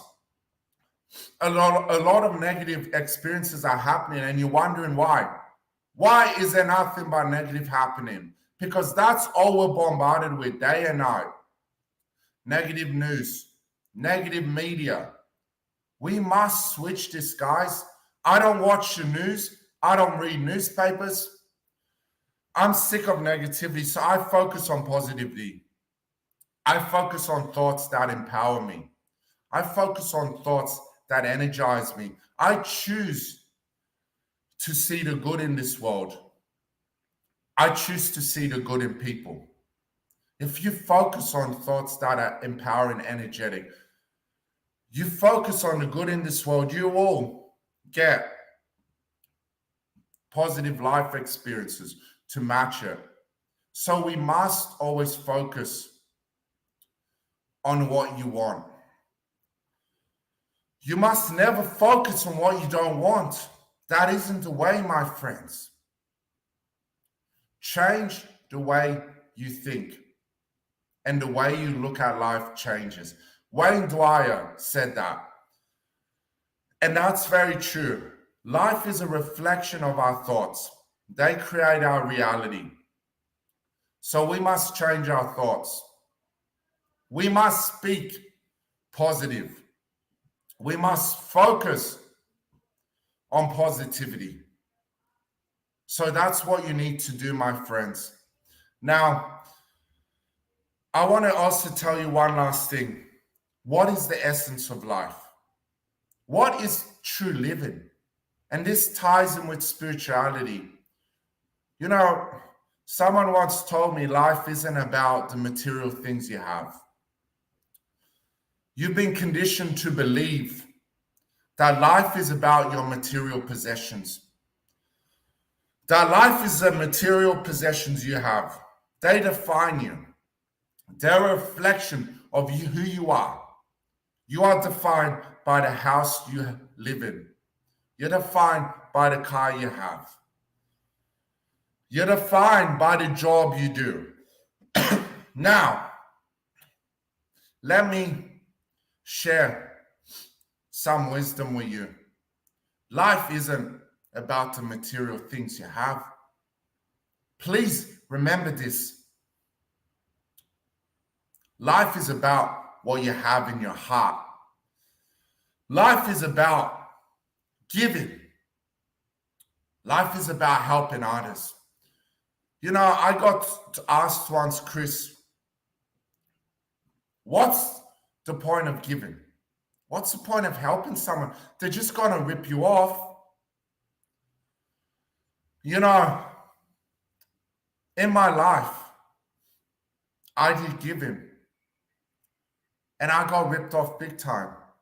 And you could easily say, Chris, do you give anymore? I could easily say, no, I don't want to give. But I remember a line from Mother Teresa. She said, in life, do good anyway. In life, be honest. People will cheat you. People will do bad by you. Be honest anyway. Now, you could easily say the life experiences I've had, what's the point of doing good? But I've realized this, doing good is the essence of life. Wow. Chris, thank you so much for gracing us with your amazing presence. What a powerful presentation you gave us today. Just going to welcome Nina to the panel. Hey, Nina. Hello, Lovely to see Gertrude. you there. Good morning. Good morning, Chris. That was really very good. I really Hi, enjoyed Nina. what Thank you you said. so much. Wow, Yes. so many take-home lessons, Chris. We're just going to open up and do a Q&A just to Sure.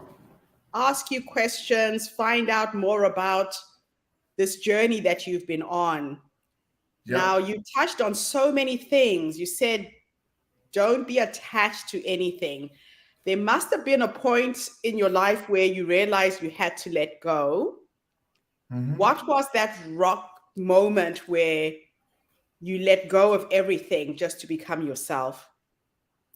You could say the point where I let go is it was actually quite recent. It was actually a couple of months ago.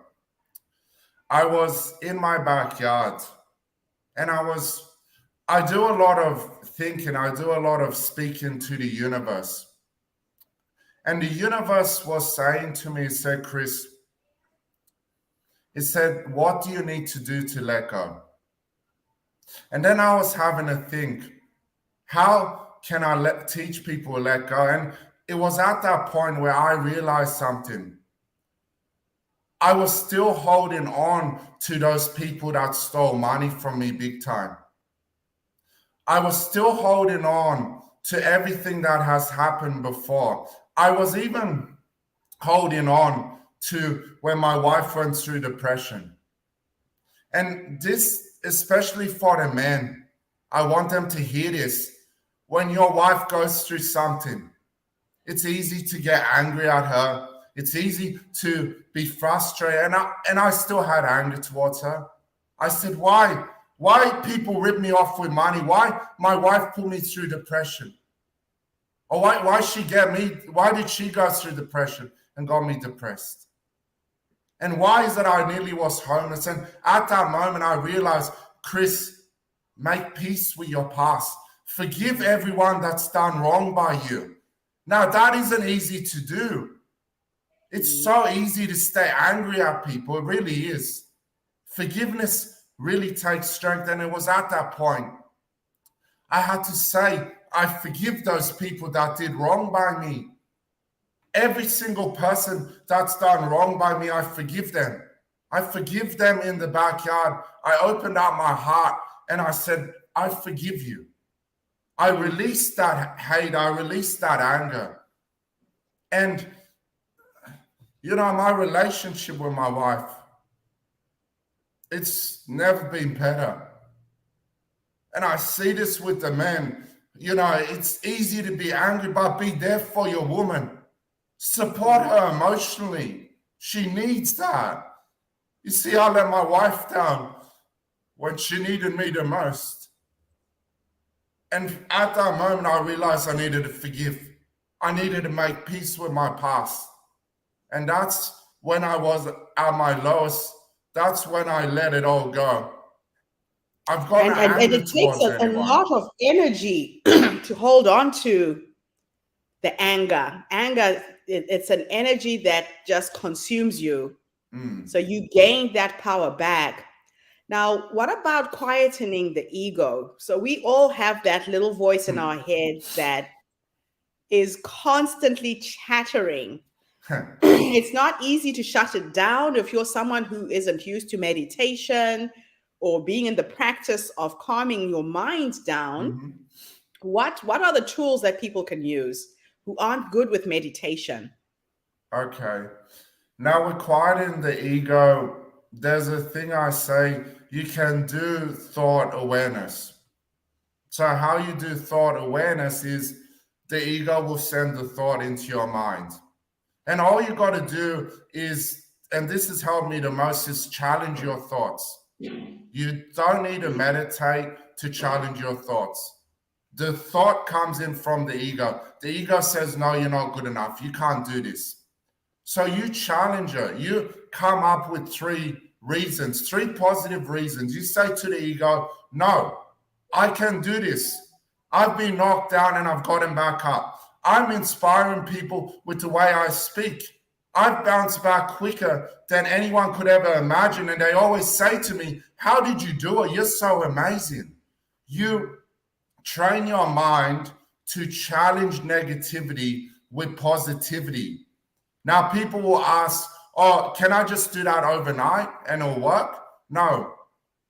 One thing that they do too much in personal development mindset, they say it's quick. It's not quick. It takes 40 days to form a habit in the mind.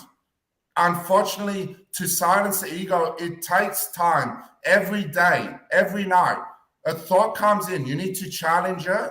You need to come up with 3 positive thoughts to counteract the negative thought. Because what that does is it trains the mind. Every time a negative thought comes in, you train your mind to counter it. And then you become stronger than the ego. And then you tell the ego to shut up. I love that. And that's when everything starts to happen. The magic starts to unfold. Yeah. So Nina, do you have any comments, any questions for Chris before we release him? It has been so good to have you with us, Chris, because we're trying to encourage more men to step up and share their stories. Your vulnerability is a big strength, and men need to tap into that strength as well. Yes. Nina, I'll ask you if you've got any questions or feedback for Chris. Look, I think what Chris has been talking about has been a great lead in to where I'm going to go in my talk. And I think you've covered, from everything that I heard, Chris, you covered a lot about finding yourself, the forgiveness, the positives, the negatives, everything that you were saying. I'm going, yes, you're right. So I think you have found your forgiveness and your place and your joy in this world. And good on you, Chris. I think that's excellent. And I don't have any questions apart from saying that. Thank you so Thank much. you, Nina.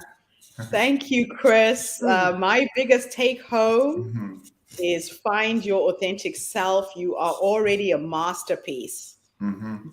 A lot of Yeah, people don't even know who they are and they try and be other people. They try and emulate or copy others. Being your authentic self is your strength.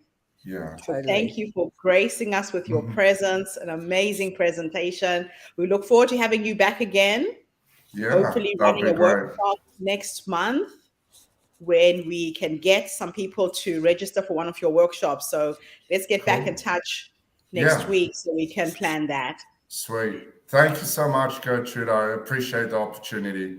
And thank you Thank so much, you. Nina, for your kind comments. Yeah, it's Cool. nice to meet you, Absolutely Chris. awesome. Thanks, Nice to Chris. meet you. See you, Gertrude. Oh, See you, Nina. bye-bye. Bye. Bye. Oh, wow. What a morning. What a day. Yeah. So it gives me great pleasure to introduce our final speaker for the day, a dear, dear, dear friend of mine. Miss Nina Angelo was born in Athens, Greece, immigrated to Sydney, Australia with her parents in June 1949. In the early 60s, she nourished her passion as an artist at the National Art School in East Sydney, experimenting with such art forms as interior decorating and design, painting, sculpture, and textiles. Her interest eventually led her on an adventure around the world to experience different cultures and gain inspiration.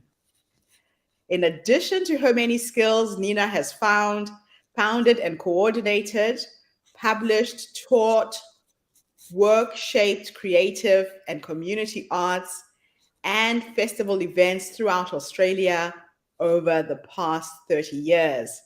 So, Miss Nina, I'm going to hand over to you to inspire us today as we finish our day 19 of the Her Story Online Summit. Thank you so much for being here. Thank you, Gertrude. It's my pleasure. It's always a pleasure to speak on your Her Story. I think it's important. Stories are just so important. I love stories, sharing, listening. We learn so much from each other. And I think one thing we have lost, particularly in the culture where I am, is the ability to really listen, to hear. And that's something that all Indigenous people around the world, they learned from childhood, from very young, to sit and listen and repeat what they've heard so that the story remains the same. Now, I wanted to talk about trauma today, but not in a negative sense.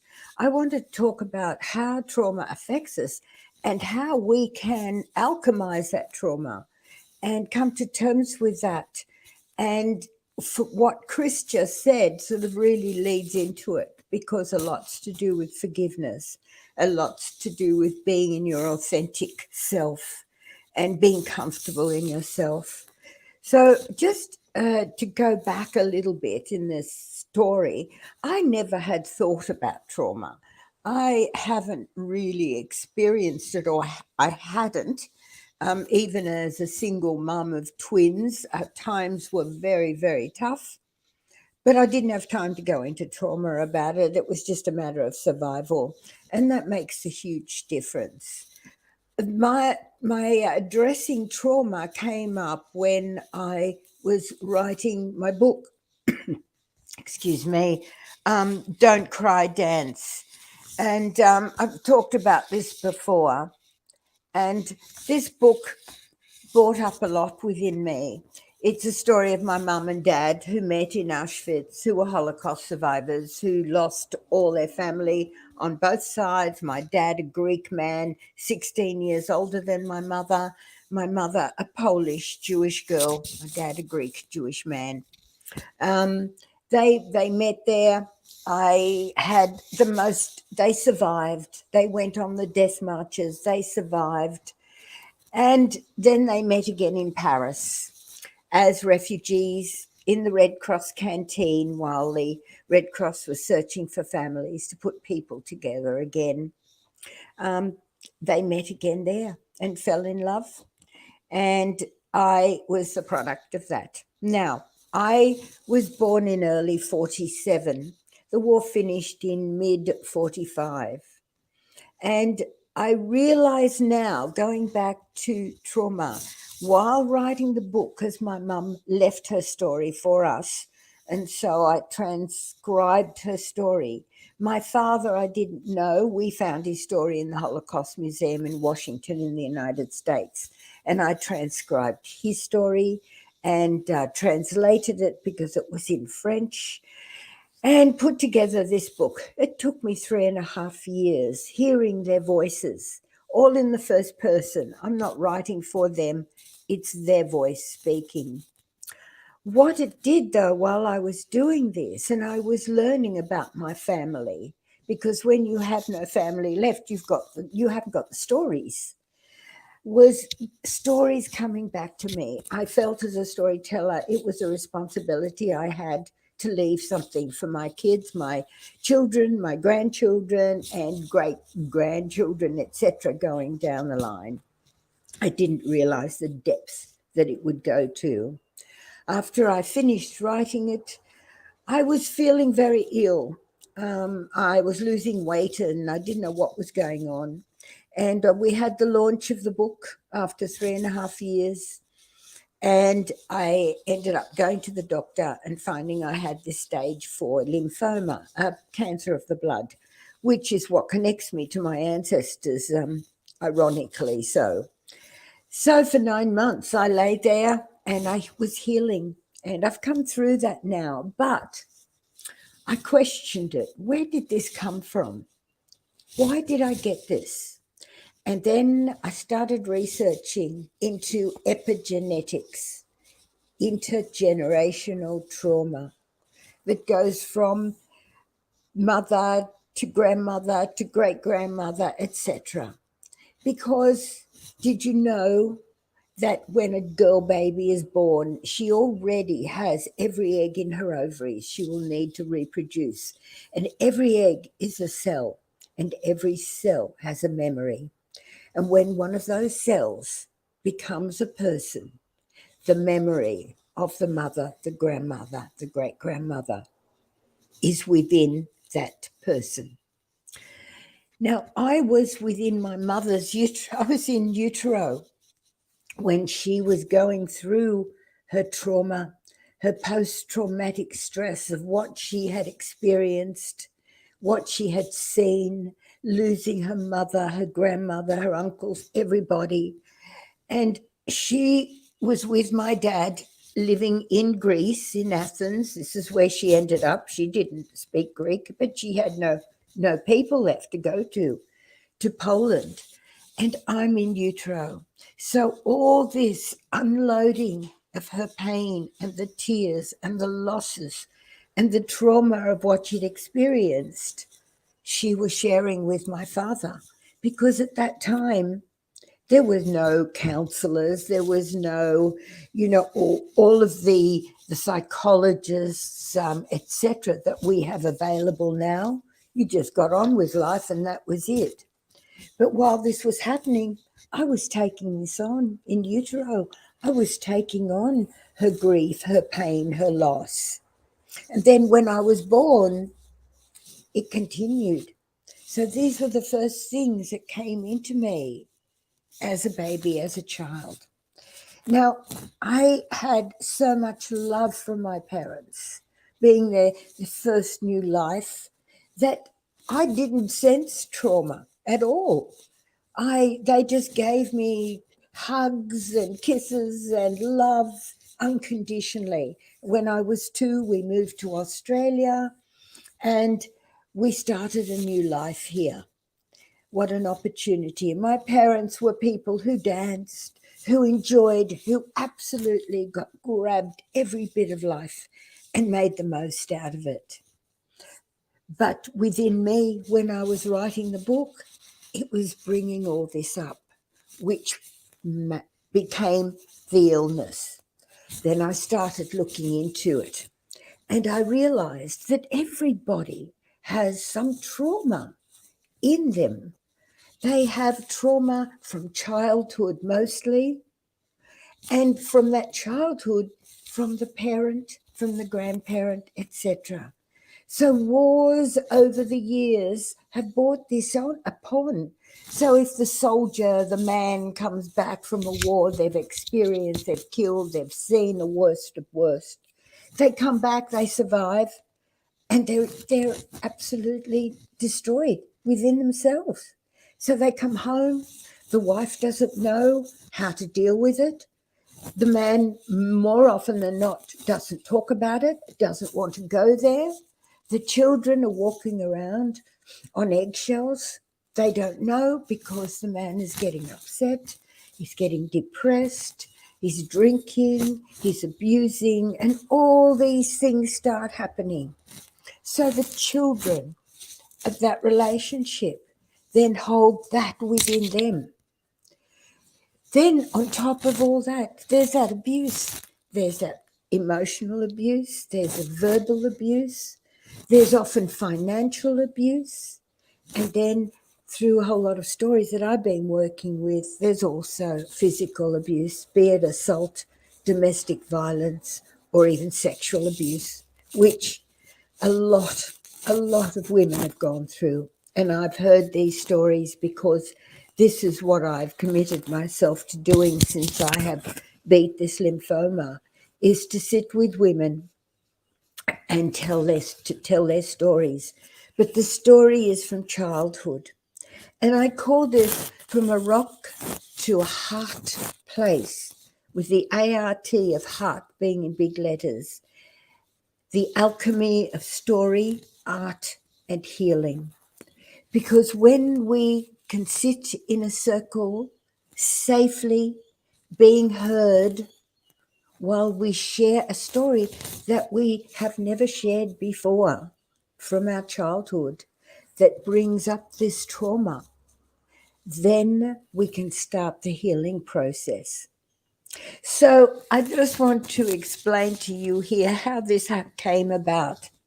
I was down the beach one day because I live near the beach, and I was picking up rocks because I was painting on rocks at that time. And, you know, spending a lot of time in the Fiji Islands, I would paint on shells and work with the women and teach them and with the children, and they'd be doing it with me. One day I picked up this rock, and the rock talked to me in my head, and it said, "Do you know how many thousands of years I've been here?" And I remember standing there going, "Oh my goodness, this rock's talking to me." And it said, "Do you know how many thousands of oceans, well, not thousands of oceans, how many oceans I've been in, how many beaches I've been on?" And I looked at this rock in my hand, and I thought, my goodness, this rock is conscious. It's talking to me. And then I realized too that I'm standing on a rock. Our earth is a rock. And our earth is so forgiving. And she is conscious. And she cares for us. She feeds us. She gives us beauty. And no matter what mankind has done to her and continues to do to her, she comes back and forgives. She keeps giving us the food. She keeps giving us the beauty. When we open our eyes and we can see that and we can appreciate it and not take it for granted. And then I realized, of course, she's forgiving, and this rock is teaching me a lesson here. So I started doing these workshops, and I took the rocks along, and I asked the women to pick a rock that they felt connected to. And while they were telling their story, they were holding that rock in their hand. They were nurturing that rock. They were putting their story in that rock. And when they shed a tear, which almost all of them did, they put their tear into the rock as well. And then after we finished the stories and we shared some lunch, we sat around blindfolded, and I took them on a journey from the left side of their brain to the right side. And the reason I did this was because our left side is our analytical side. What Chris was saying before was right. It's our analytical side. It's the side we say we criticize, we judge, not only ourselves, but others. You know, I don't want to do this. It's all analytical. But when we're creating, it's that right side of the brain, and it takes us into a place of anything is possible. Because creating, you're the creator of whatever you're going to do. There's no bad, there's no good. There's no, this isn't good enough and this isn't bad enough. When you bring that in, that's when the left side pops in and starts judging. So we started working with the right side of the brain. Blindfolded again with 5 pieces of music, 40 seconds each piece, from classical to rock to jazz to blues, it doesn't matter. And a piece of paper and a pencil, blindfolded. The women would just let their hand go with the music. No left brain, no thinking about it, just being in the moment. And then we take the blindfolds off with some colour, that we listen to that music with a colour, we come back in and we go back over it again. And then we choose which one of those designs or a section of one of those designs then gets painted onto that rock. And that rock becomes it becomes like your talisman, that when things are bad, remember that rock, because that rock will remind you to forgive. Now, until we can forgive those who have harmed us, we cannot start our healing journey. And that is the most important thing of all, that healing journey. Because once we've gone to that place where the pain is, we can start releasing it. It doesn't mean it never happened to you. What means is that it's out there. It's not in there anymore. And then you can become your absolute full, amazing, beautiful, incredible, and creative self. Now, I've been using art and lately poetry to alchemize any parts that I'm feeling really negative. So, for instance, woke up one day and I was feeling really blah. So I wrote a poem called Blah. Another day I was feeling very melancholy, and I don't normally feel like that because I'm a fairly optimistic person. And I'm thinking, what's the matter with me? What's going on with me? I'm feeling so melancholy. And I wrote a poem called Melancholy, and I turned it from being melancholy into something positive. That's how we can alchemize through art and creativity. And I did a poem called Nothing. I've written so many about day-to-day things. But I'm going to leave you now with one that I just did recently, and it is exactly what we were talking about. And I've called it Farewell, Dear Trauma. I will no longer let my trauma define me. I will take that trauma and alchemize it into joy, patience, kindness, and understanding. I will look at that trauma. Excuse me. I will look at that trauma. I will face it directly. And then I will have a long conversation with it. Okay, trauma, you can hide no longer because I have found you. And now that I know you are there and that you have been a part of me for a long time, it's now time for you to move on. There's a lot for us to talk about, trauma, to deal with, many tears to be shed, and many experiences to face. I know this will not be easy, trauma, but I need to free myself up, to live the best life I know how, to be the best me for me. To do this, dear trauma, you must leave so that I can heal fully, so that I can be fully present in my everyday, in my every moment, in my every second. I need to ride through these times, dear trauma, and not miss a thing. I journey with no fear because this will be and is my new me. A me that has been wanting to be free for so long and not even realizing that you, trauma, have been hiding in between my cells, just hanging out comfortably, enjoyably, being fed by my fears and my unknowings. So now, dear trauma, that I have been activated, that my light can shine, because Looks you, like trauma. we dropped off with Nina. Oh. Ah, there she is. Okay, continue. So now that I have been activated, that my light can shine, because you, trauma, are not in me anymore. I understand you played a big part in my growing, in my 75 years of life on this earth plane. But now that you've left, I wish you well, wherever you will go, wherever you may be.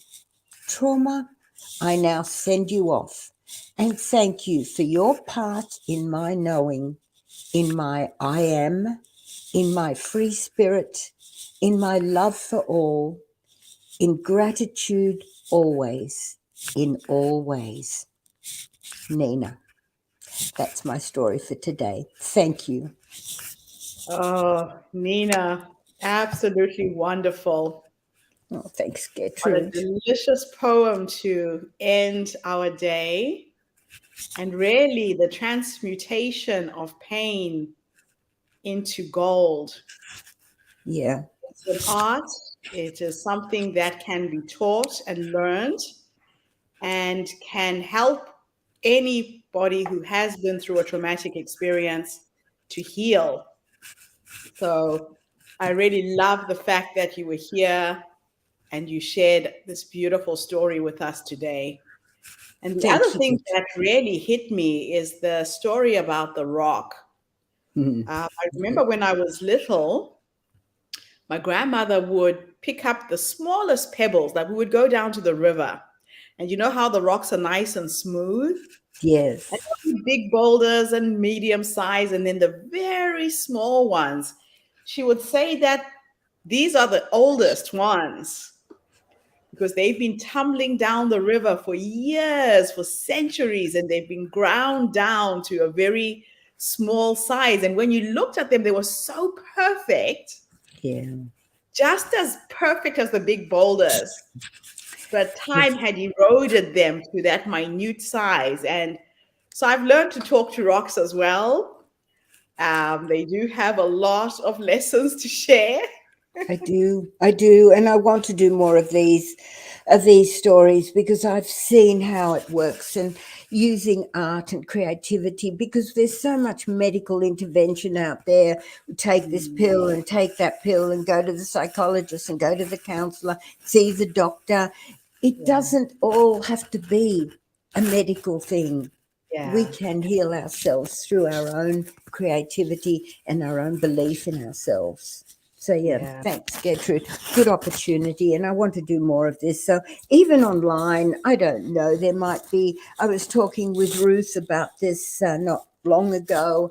There's people, other women around the world, going through a lot of trauma.